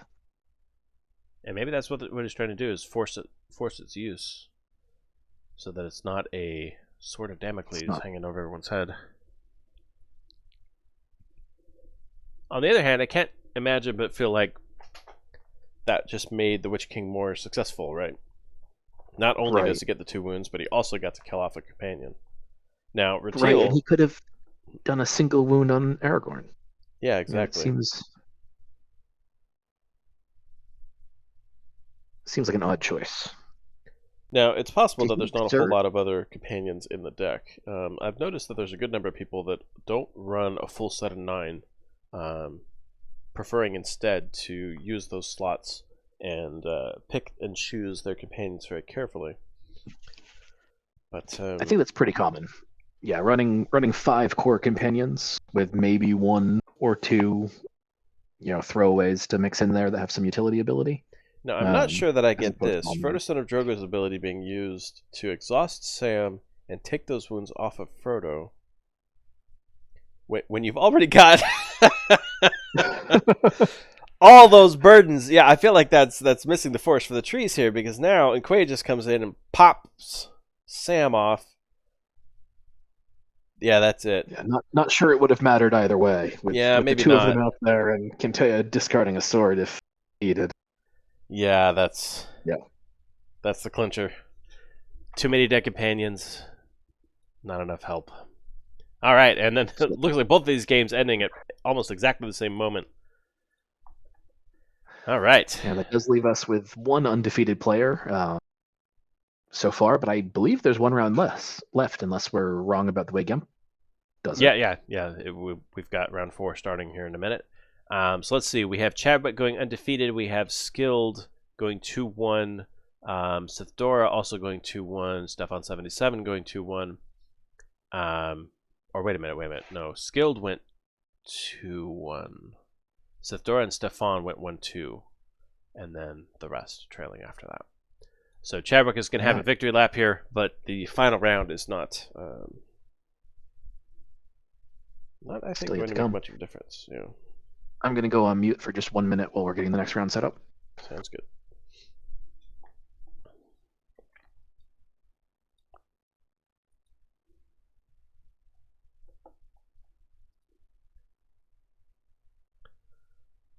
Let's see. Has anyone else missed out? What? It awarded the bye to Chadwick.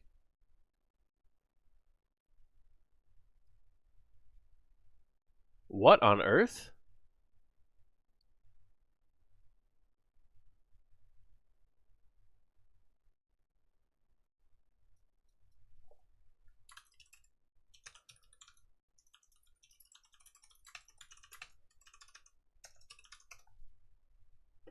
Yeah, that's I might have to check that. That must be like a divide by zero issue or something where the guy's undefeated. Yeah, that doesn't make any sense whatsoever to me.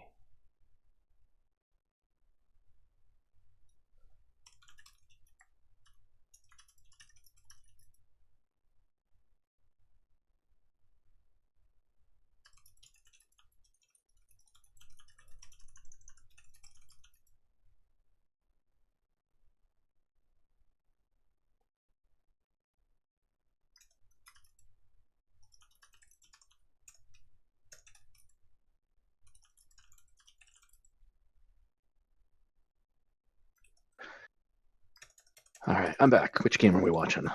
Chadwick versus... Well, we've got a really weird situation. The system awarded the bye to Chadwick, which he's undefeated, isn't he? Yeah. The bye is supposed to go to the person with the lowest score, which in round 1, of course, it's pretty much just a random assignment. Stefan 77 can't have it because he's already been issued one. Looking at the standings, I think it should have gone to Ratil. Talia Lucas, and Mazdraff have already dropped. I think CRISPR dropped. Yeah. So the only one that's left, it should have gone to Ratil because he's down here at the bottom, and so it wouldn't matter standings wise if he got the bye. Handing it out to the person that's on the top of the leaderboard. Yeah, that's not right. Is there some math where even if he lost, he would win, and so it's removed him to let everybody else play it out for the other rankings? That's the only thing that I can think of, but I didn't think that there was any logic like that. So let's see. If Chadwick loses, he would be 3-1. And if Skilled wins, he would also be 3-1. And he'd win in the head-to-head. Yeah, yeah. But it's not going to take head-to-head into account when it's doing the assignments. Yeah, that is a stupid. I'm gonna have to look into that because that is honestly that kind of takes the wins out of the sails. Yeah, what the heck? And actually, and Skilled is talking about the matchups themselves. Skilled versus Stefan 77. Let's just double check that. Now that makes sense. Skilled versus Stefan, because I think Skilled has already gone up against Sith Dora, and then the other one is Sith Dora versus Ratil. Yeah, that part is fine, I think. Yeah, it's fine with the assumption that Chadwick is not playing, which is right. Not fine. But yeah, that's the part that's crazy.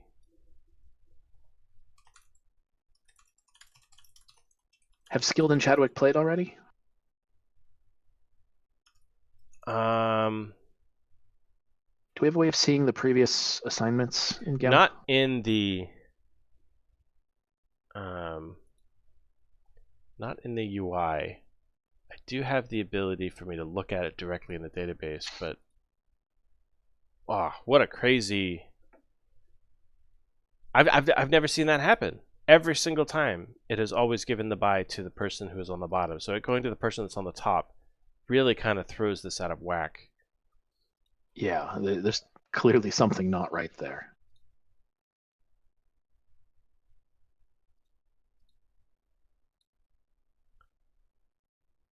Okay, pull this over here. See if I can figure that out. Okay, so which of these do we watch? I mean, Ratil versus Sithora is the higher ranked match, but on the other hand, I'm looking over here and seeing Uruk-hai played. I kind of want to watch that one. Beyond the height of men being used to snipe out an armor. Saruman's power going down on the field. We have Orthanc Berserker on site 2. Because it looks like both an Aragorn and a Gandalf were thrown down on the table. Offering quite a bit. Have we watched Stefan yet? I don't recognize think so. He's in the bottom half, I think. So we haven't we didn't catch him in the first round, so he just hasn't been on our radar yet.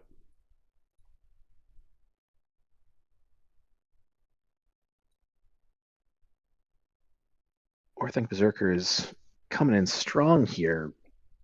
Is he in here just for another big guy, or is this a minion or a burden deck in some way? I'm curious. I doubt it. I think that it is just the fact that he's a big guy. And with the errata to Lurtz's sword, he can bear it.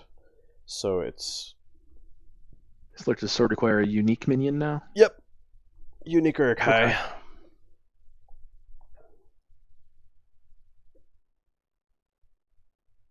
Yeah, I usually think of the Troop of Uruk-hai taking up all those 5 spots. But I suppose I don't actually know what the current iteration of Lurtz's sword is. Let's see.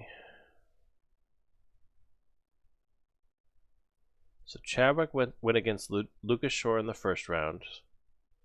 And then Chadwick went against Ratil.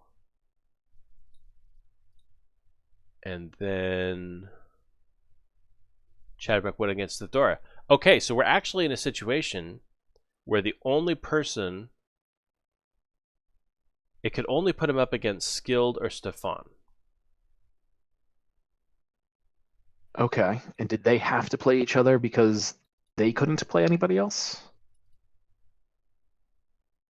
Skilled hasn't played Chadwick. Did Stefan play Sithora and Ratil? Wait, Skilled is saying that he's 3-0.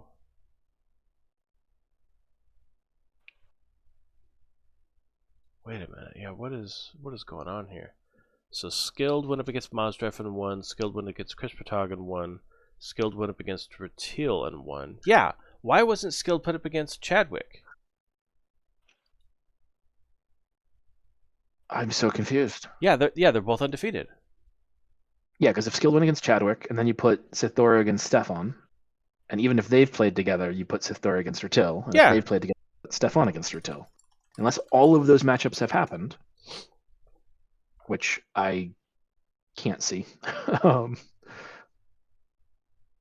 Have all of those happened? I'm sorry, which has Sithora, Stefan, and Ratil all played each other? Let's see. Sithora has played against Stefan. Sithora played against Chadwick. Sithora played against Taliel, who was dropped. Yeah, so Sithora could have played Ratil. Stefan could have had the bye, unless he's already had one. Yeah, Stefan should have had the bye. Because he's definitely the low... I mean, Ratil is the lowest ranked, but even if the matchups required that Ratil play to make a matchup legit, Sithora could have played Ratil, which would have let Skilled play Chadwick. Right? Well, so and the way that it's supposed to assign the rankings is that it's supposed to start at the top and move down, because the top is what matters, really. And so it should have put Chadwick up against Skilled, and then let the rest fall. Let the rest of the chips fall where they may. If you end up with a weird situation, then who cares? Like, it ends up with a weird situation at the bottom. Yeah, this is not.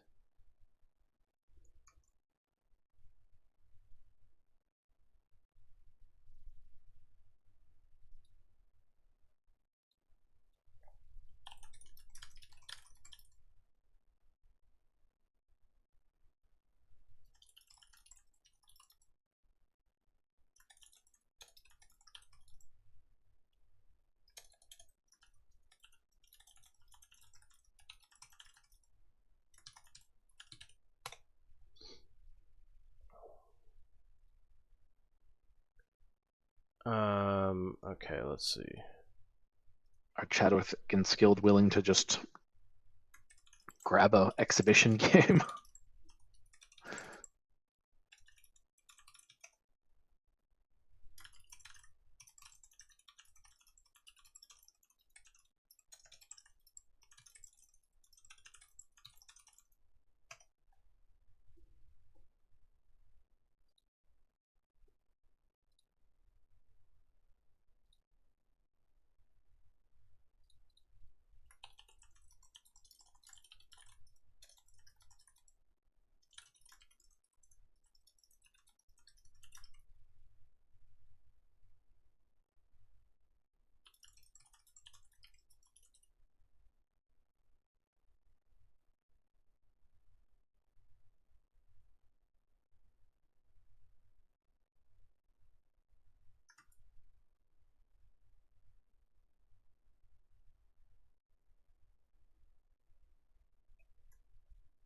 I know you're typing in the match there, but have you already gotten hold of Chadwick? Are we trying to get them to play together? Yeah, I'm trying to. He hasn't responded yet in the main chat here, but yeah, this clearly isn't going to fly. This is no bueno.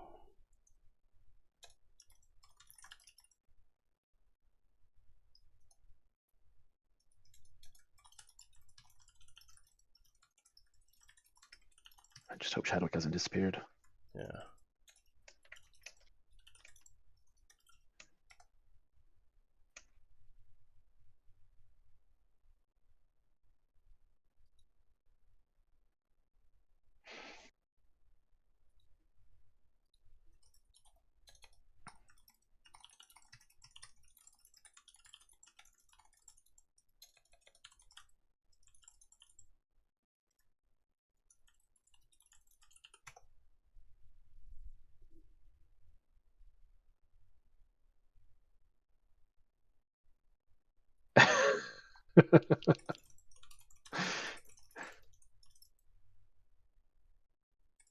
I'm almost tempted to just give them both the win at this point. At the very least, from a prize support perspective.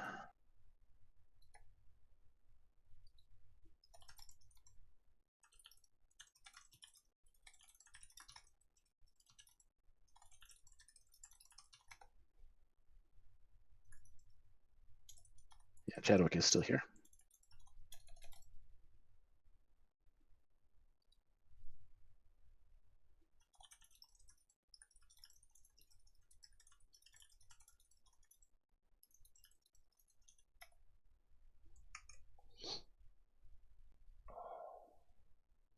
Does the database or server logs explain why a decision is made for those matchups? No. I'm gonna have to go ahead and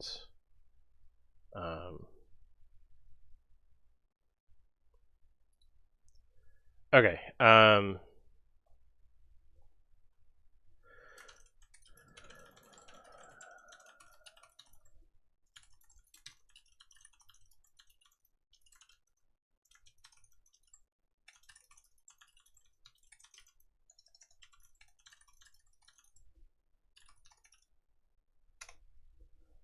I'm gonna see if it will let me.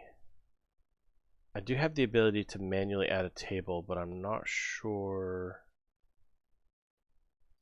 Well, let me give it a shot actually. Let's see what this does.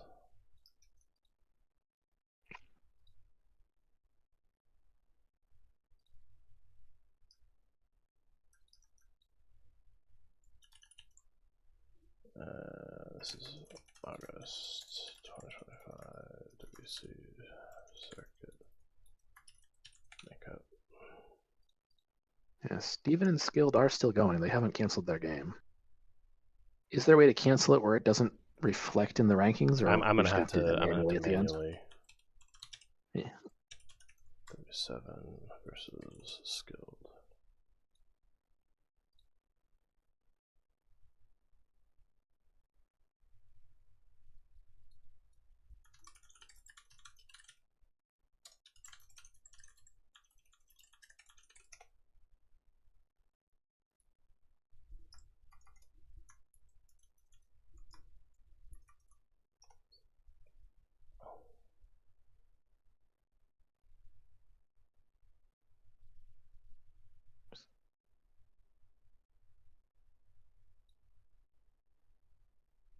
Why is that match still up? They're still playing. Oh my! They're not seeing my message. Please go in and say something. Oh, there's a bug where it won't show up if they don't refresh. Steven did respond. Did he concede? He said, "Should I concede?" Well, he's not seeing my response of yeah. Go ahead and concede. Oh.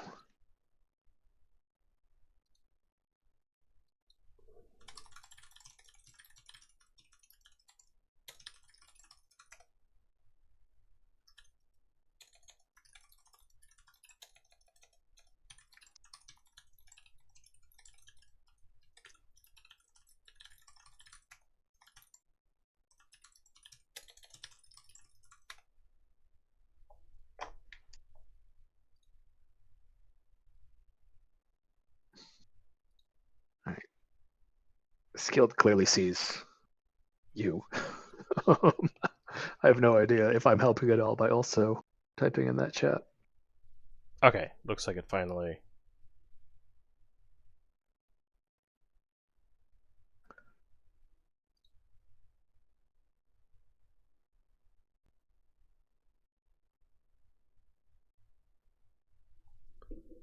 Okay, I see Skilled in the other one. Chadwick's doing the other one. Okay, very good. So this match will finally kick off. Okay, that's going to require me to go in and do some manual cleanup in the database to make sure that nobody's standings are adversely affected. There we go. All right, here's the actual undefeated match between Skilled and Chadwick. So sorry to everyone that's been watching us deal with this live in real time, but sometimes snafus happen, right?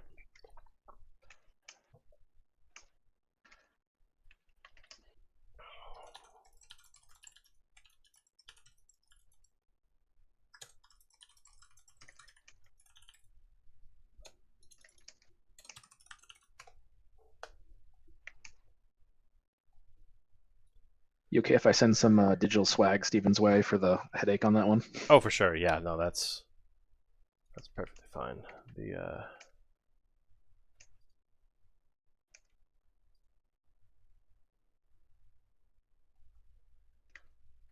I mean, don't go too overboard, but sure. Just gonna give a couple extra packs as if he'd been in the finals like it assigned him to. I don't know if he's somebody who actually even cares about the full arts and stuff, but some people do. Okay, so taking a look at the match that we actually have in front of us now. So we have Skilled up on the top, playing Farmer Maggot's Fields to pull Mary or Pippin, and I think, based on the number of exertions here... Oh, never mind, it was just the one Pippin. I thought I saw a Mary.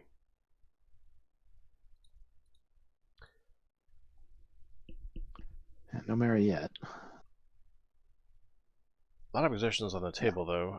So I think Sam must have exerted for his ability. They must have bid quite a bit. Yeah, Skilled bid 4 and then exerted twice to... So Frodo and Sam would have both exerted to get rid of 2 burdens, and then Sam exerted one more time to bring Pippin out. Under the watching eye? No? Yeah, Sam exerts himself 3 times for those 2 burdens. I think he exerted Pippin yes. both times. And then Frodo exerted... No, would have exerted Pippin once and Arwen once. Frodo exerted to fetch Pippin, and then Pippin... And then Pippin Frodo took the from loss. the marshes. There we go. Oh, yeah, the marshes. Duh. I totally forgot about that. But that is a lot of early exertions plus a dead Sam already. And I don't think Skilled has usually been letting Sam go that early. I was still in the other Discord, so I missed what killed him. But I think it was just a tower assassin. Big fat 11 strength. Surprised it didn't go against Gandalf for the 1 wound. But perhaps I'm missing something there. Yeah. Well, we have a large Witch King coming out with that Pale Blade. 17 strength. There's pretty much only one person you can put that up against. Damage +1 means Gimli can't take him Or twice. Fror and just kick him to the curb. That works too. You know it's not going to be Urukai at this point. Honestly, Frodo would be okay here as well.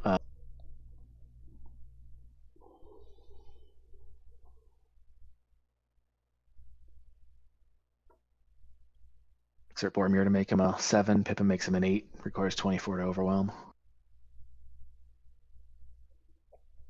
Yeah. Chadwick is definitely protecting that Gimli. He was in the last game as well. Not sure what it is he's. I think it might just be specifically worried on. it might just be the fact that he's generally useful, high strength, able to take out a lot of those fierce Nazgul in one shot with a single event.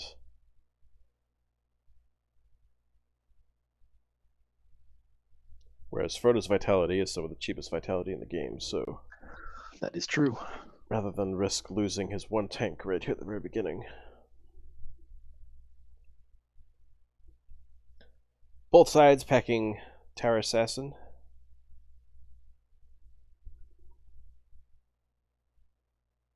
Yeah, there's definitely a fear of allies this event's meta, but very few actual allies to. I think everybody made the same meta call and knew that there was going to be a whole lot of ally hate between the changes to that Uruk, and then if people are thinking that like there's going to be a lot of Sauron grind is very willing to toss in assassins as needed. Yeah. So everybody just decided that it wasn't worth bringing the allies anymore. And I think I have seen the observation that you're no longer in a situation where you can just bring 1 or 2 allies. You either have to go all in on allies or just hardly any. I do think that's potentially problematic. Yeah. Maybe not the right time to discuss it, but something that we should maybe. On the other hand, like that Bilbo was making waves in the other game we were watching. Bilbo is kind of unique as an ally, though, considering ignore any ally killing abilities. There's still a few ways of discarding it. Fear and as we saw. Yeah, the Red Orc one that I'm drawing a blank on. Memory of Many Things. No. But those are less common, especially when killing allies is so easy in the meta.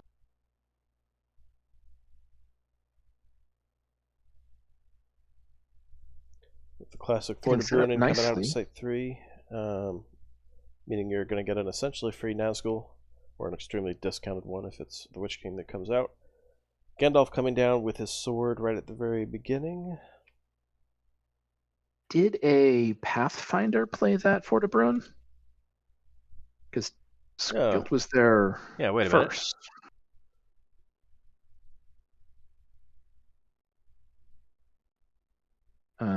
Yeah, Pathfinder was played. Skilled forced the Fort of Brunnen. Which, great play. I mean, it's one of the few times where your fellowship can really, really aid your shadow, but I think that's definitely a good spot for it. Strength 19 Witch King. Although it's damage +1. And Cantea is gonna. Well, I mean, I guess you put Cantea against Boromir. And then put him on Frodo with an exertion from Boromir or Pippin to keep him healthy. Yeah, you could do that. Yeah, that's probably the play. Put him on Frodo first. Pippin exerts to keep him alive, and then the second round you put Cantea up against Boromir, and he just takes his life. Yeah. Nobody has to die. Which can drop a pair of wounds on each of Gandalf and Gimli. No conditions for the Pale Blade to get rid of. There haven't been all that many conditions at all. I mean, I guess that one tail deck had all those Gondor Bowmen coming out, but that's because there were tails. Wait a minute. Right. Wait a minute. This isn't. That's not what I expected. So Boromir keeping Pippin alive, but then dying himself, and now you have to do something for the second round. Where's going on Cantea here? go now? He's going to discard something, unless there's a stealth. Or you just mark Pippin. Okay. I'm not sure I follow the logic there. He might just be pushing for more of a stealth strategy. If you never give enough Twilight for 3 Nazgul, then 2 heavy fighters is going to go a long way. But Kante is going to always be a problem. Yeah. Now, not to disparage our player here, but Chadwick may have mentally checked out upon seeing that he had gotten the buy and was like, okay, cool, I can turn off the competitive part of my brain now. Only to... It is... Yeah, it can be really hard to tell the difference between some of these players who are, just absolutely better players than I am, making decisions I don't quite grasp yet, and players making mistakes because they're in the heat and the stress of the game Yeah, and it's that easy for are us to sit obvious back from an and outside perspective. sip our water and go, oh, ha, ha, look at these fools. Don't they see all the Right. things that we see? Yeah, that's...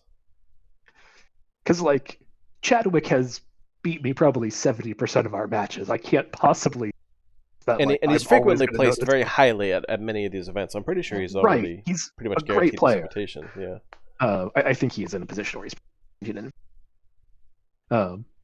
but like you said, it's the 4th game. He may have checked out when he thought there was the buy. I don't at this point know if that was a mistake on his end or if that was a big brain play that I'm beyond. We Greenleaf also getting don't know sniped what's with in his hate. hand. That's very nice. Yeah, that's true. Yeah, He, we don't know what's if there. he And there's also the possibility that this is kind of a low stakes game for him, right? He's placed highly in other events. He could maybe even just decide, you know what, I'm not gonna...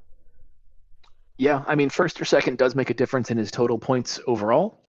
I don't think he's placed first in enough events for a win here to not up his standing, but he has done well enough. I think he's pretty well shoot into the And the only finals. people ahead of him that have, in fact, earned a whole lot of first wins would be someone like Basmelis, who was invited anyway. So that kind of...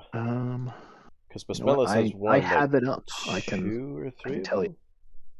But... Yeah, so overall, before this event, our top scores are Basmelis, who has an invite, Wingfoot, Enelin, and Chadwick, who are all tied at 7 total circuit points. And none of those are skilled, so even if skilled gets more points, right. it's not gonna hurt him in the standings. Yeah, skilled has 2 to date, but he's only participated in 2 events. So keeping in mind that your top 4 all go into this calculation, Chadwick has 4 events being part of that, and a win here would boost him from... I'd have to double check the way I wrote it. So here's Kante being a problem, as you pointed out. He comes out and gets rid of Gandalf's Glamdring, leaving Gimli and then fine, but...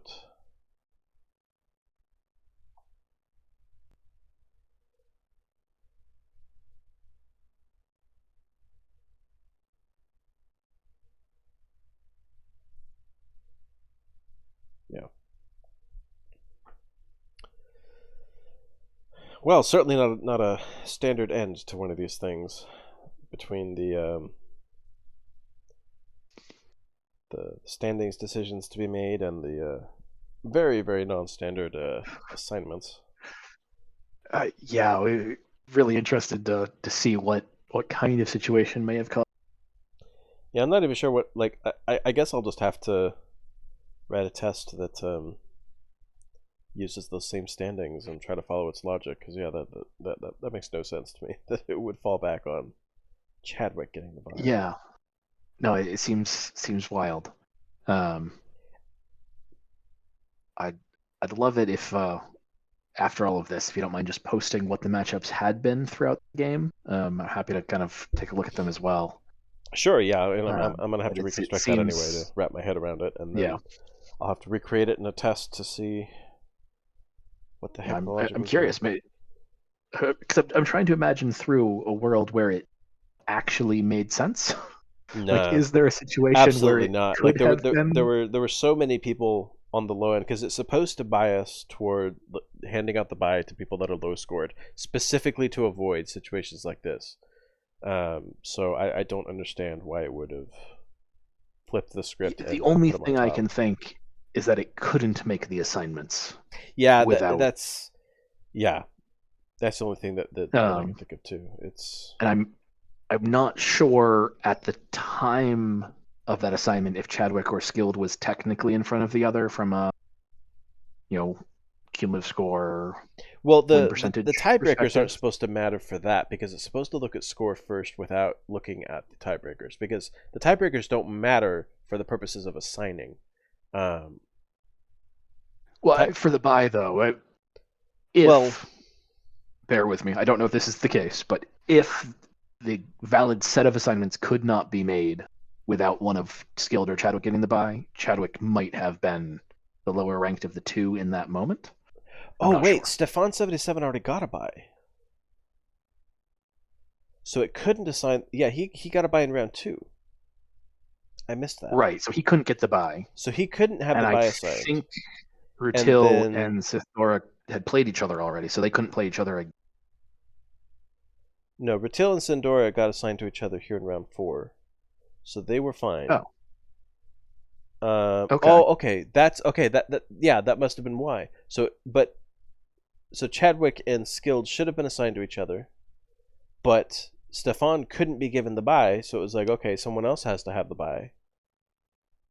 In that Could Stefan have circumstance, it should played have either given it to Rutil or Sindora or Sithora? Ratil.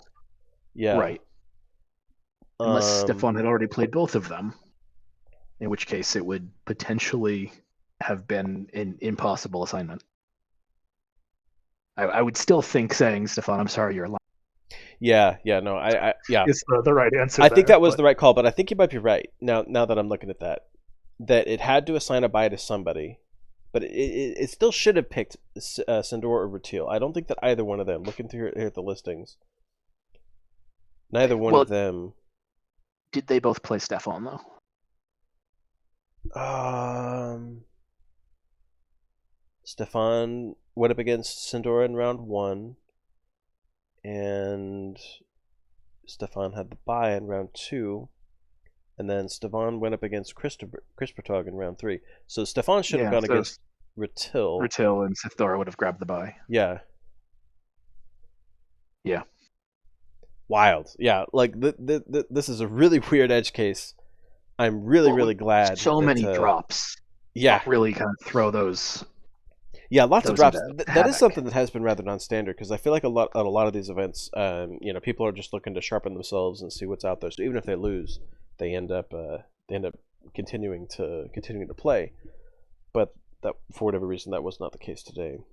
People decide, Yeah, when and especially with people that have already racked up a whole bunch of circuit points, they don't have the need really to play them out because if they lose once, it's like, okay, well, this is not going to be one of my higher scores. So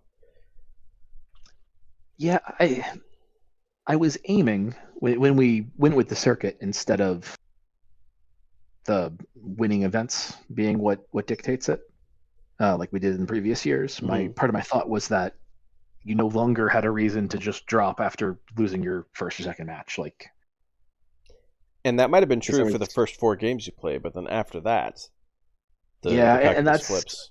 And I think that's the question of is it how many games should we consider? We went back and yeah, forth number quite a bit and settled on four I think for we're a actually variety of at a reasons. pretty decent position. Um, like we'll have to wait and see what happens. We have been completely ignoring the game in front of us just because honestly, like, it's nothing we haven't seen so far in this circuit yet. Like we've watched games with Skilled, we've watched games with Chadwick. We probably should be respecting them a bit more and actually paying attention to what's going on here. But this circumstance is so wild that that the system just totally messed up. Now, Chadwick's grind is really getting going here. There is a Gandalf on the other side of the field, so we could see a Sleep Caradris coming in. But 4 copies of Orc Bowman, 2 copies of Under the Watching Eye. This fellowship looks like it's fine for the moment, but that's going to be so much vitality that gets ripped through in this turn. Yeah, Chadwick's not necessarily in the greatest spot against the Nazgul that Seals is playing. Without additional companions, he's got one more site before he risks having too many Nazgul every site just from the amount of Twilight that are provided there. Methmore Coat actually coming in clutch a little bit here. Minion Archer total -1 to knock off one of those Orc Bowmen. That's actually really good here.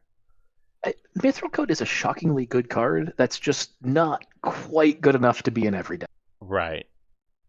Like And especially I when people almost play Reluctant Adventurer, always reducing the cost of it, like it's one of the few cards that actually makes sense to like that right. Well, and it's actually he positive. started Faithful Companion, which is another thing to fetch on those first couple of turns to Yeah. just tutor your deck down and strip everything out. But yeah, it's one of these cards. There's a lot of them that I think are really good, but they're also generic enough that like maybe you don't tech them because Mithril Code is going to do a little bit against a lot of different decks, but outside of maybe the Cave Troll with a hammer, it's never going to do a lot all at once to really swing something. Hmm. The Witch Yet King another Witch hounding the King with the Fellowship Pale here, Blade. once again coming out swinging at strength 17, damage +1. Greenleaf coming out, possibly not doing much except adding enough Twilight for that sword, and then being impaled by it. I Yeah, I don't. mean Greenleaf. I'm not sure why he did that, but whatever. It's not like it makes a big difference. Well, 2 wounds on the Witch King instead of 1, I suppose, because the errata makes it so that he does not lose the addition to the archery total. But Yeah, but two Gandalf ends wounds on up the getting Witch King is sacrificed still a anyway. healthy Witch King. Yeah. Yeah, Yeah. both Shadows really doing their job here. Oops. Chadwick says oops. What was Oh no. his. Gandalf was only overwhelmed because Legolas. Oh, He was in yeah. So he 9 did it in the at wrong the order. beginning of He should that. have done Gandalf first. Oh, I see. Okay, that does actually make a lot more sense when laid out like that. Gandalf would have survived with a wound, and then you sacrifice Legolas. Yeah, But he would have taken 3 wounds, or 2 wounds, which came with the Pale Blade. mhm. But then Legolas could have died after and left Gandalf on the table. That's potentially a big deal here. Yeah, Um, I do think Chad. Oh, there's Sleep Cadrus. ouch. Yeah, that's a Yep. huge swing, turning that massive support area into a nothing. Oh, Gaze of the eye I coming in after everything has been know. discarded. Oh, that's gotta hurt. That would have saved 2 of the bowmen or I feel like the you pair. in that situation, since Mithril is already out, you actually save the Under the Watching Eye, because the Mithril doesn't do anything to defend against them, and rather than have, and you're not going to have any more copies of Bowman after that point. That's all 4 that's in the deck. Yep, I So think using that you're right. to save 1 archery is not as good as 2 exertions. I think that is the better call. Now all of these are going to be mopped up pretty easily. Frodo's going to take a wound, but Gandalf and Aragorn are going to drop kick both the other orcs. Yeah, the sanctuary preventing that orc archer troop from kicking off in any way. We're at Anduin Confluence here. This guy's past the sanctuary. Right, but the healing that he just did, nobody's Oh, exhausted I anymore. see. Yeah.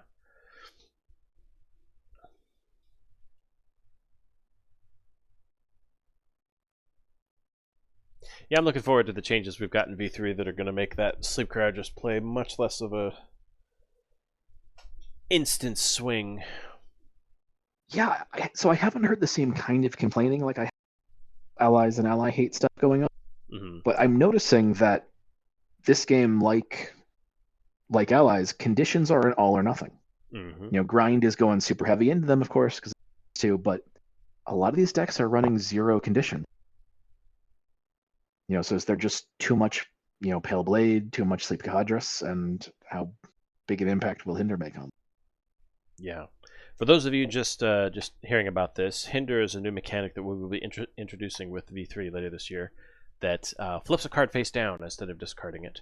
And so we are going to be errataing various cards, including Sleep Cadrus, to instead of discarding everything on the field, flipping them all face down, which gives you 1 turn's worth of respite, but will not wipe the field and have you start over, which should, I think, dramatically change the relationship between conditions and, well, Gandalf, for one, but Saruman's power as well on the other side.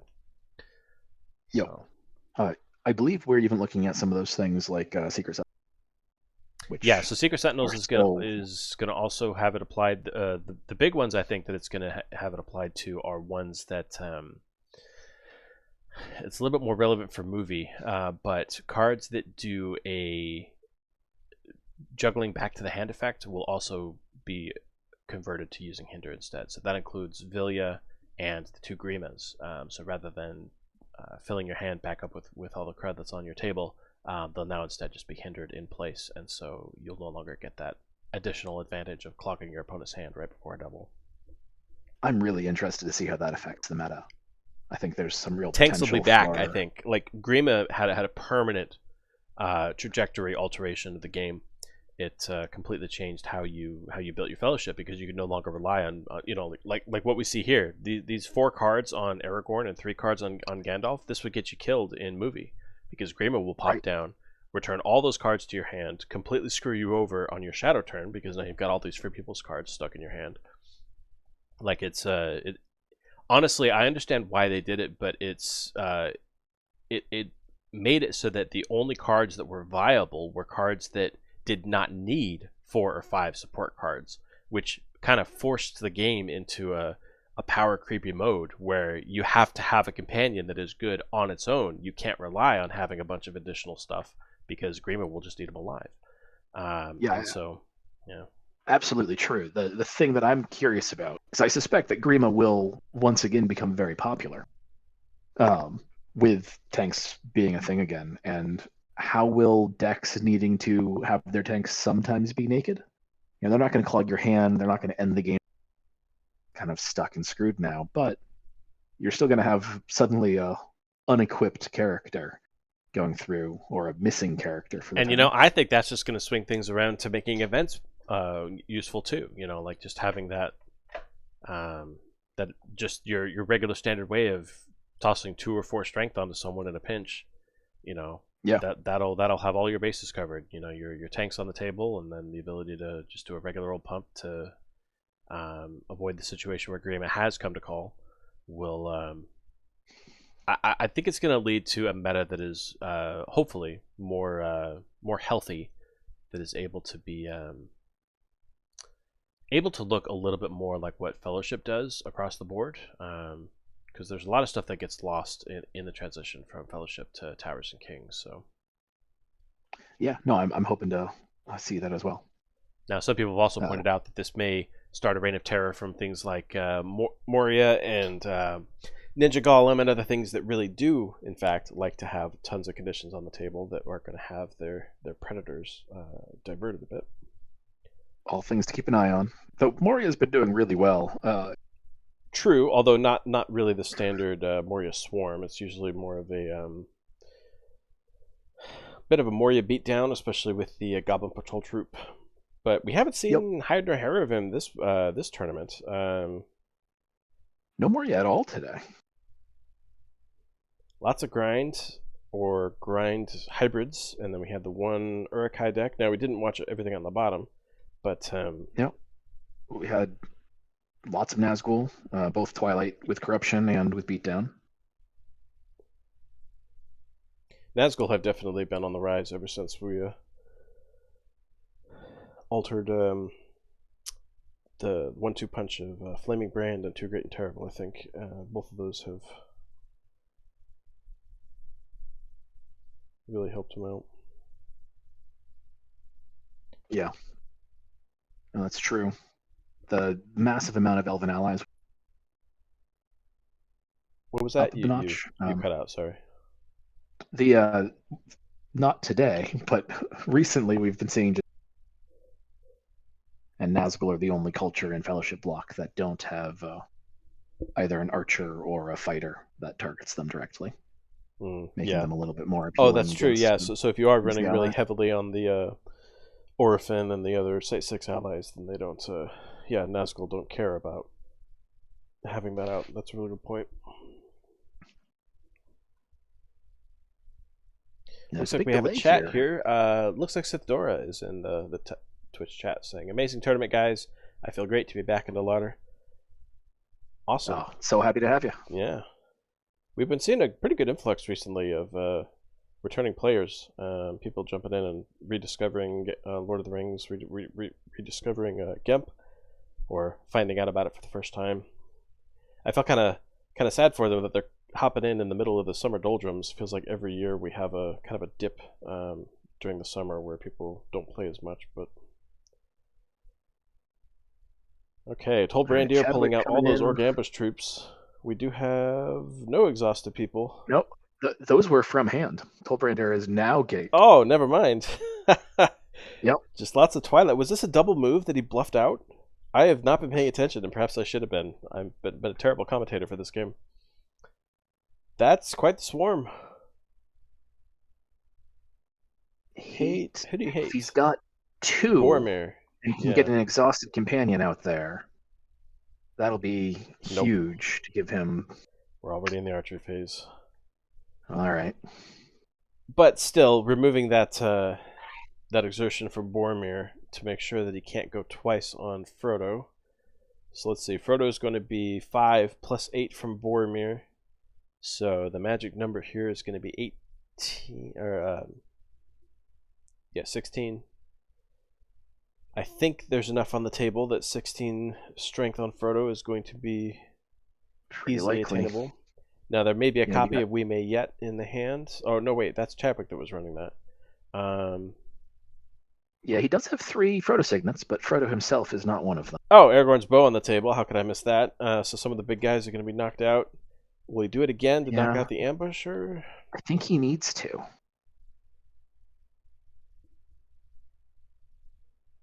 No. Oh no, he because he can't go exhausted. Oh yeah, if he goes exhausted, then that's 3 wounds that get applied. Now Gandalf has plenty of vitality that he's not going to be using. That's true. Yeah, 17 to 5. We're going to have... Oh, Frying Pan just come out. All right, yeah, that's a good way of doing it. Yeah, exerting Boromir is probably enough here. Yep, 8 to 12. Gets out just fine. Yeah, Chadwick's Birds not ain't no thing. holding on to the single copy of the Burden debuff skirmish event. Oh, yeah, Enduring Evil. Yeah, if you don't have a way to add the burdens yourself and you're relying on them going on with Isildur's Bane, that makes it a very inconsistent tool. There are certainly decks that can utilize it, but you have to include some ways of adding it yourself. Okay, so Skilled ends up being the undefeated player. I believe that means that they are going to end up at the top here, although I do not know if the standings here are going to be accurate. Let me see here. All right, we can do it by hand if necessary. We're gonna have to, yeah. Yeah, it has both Skilled and Chadwick. 4 points, 4 games played. Yeah, okay. Ignore these standings. We're gonna have to go probably do some surgery on the database and to make it look correct, because Skilled and Stefan's standings are gonna be weird because of how those games ended up shaking out. Oh, actually, so Stefan conceded in his game, which was the incorrect game. But then here, when the but then Chadwick is still being assigned the bye. Okay, so Skilled's score is accurate. Chadwick's is not. His should be 3 points and 4 games played. But other than that, I think everything else, and then Stefan should be 1 point up because he shouldn't have had the bye. It should have been... Yeah, what a mess. We will figure this out later. But thank you very much to everybody for watching. Thank you to all the competitors for participating. Reminder that we are going to be having the American time zone version of this in about an hour and 20 minutes. Are you going to be around for that, Mock? Are we going to hop on again? I'm here if you are. All right. Okay, I guess we're going to have round 2. Haven't had that in a while. We've usually had to tap out. But okay. Sounds good. I guess we will see you all in an hour and a bit. Thank you very much. I'm excited for it. See you then.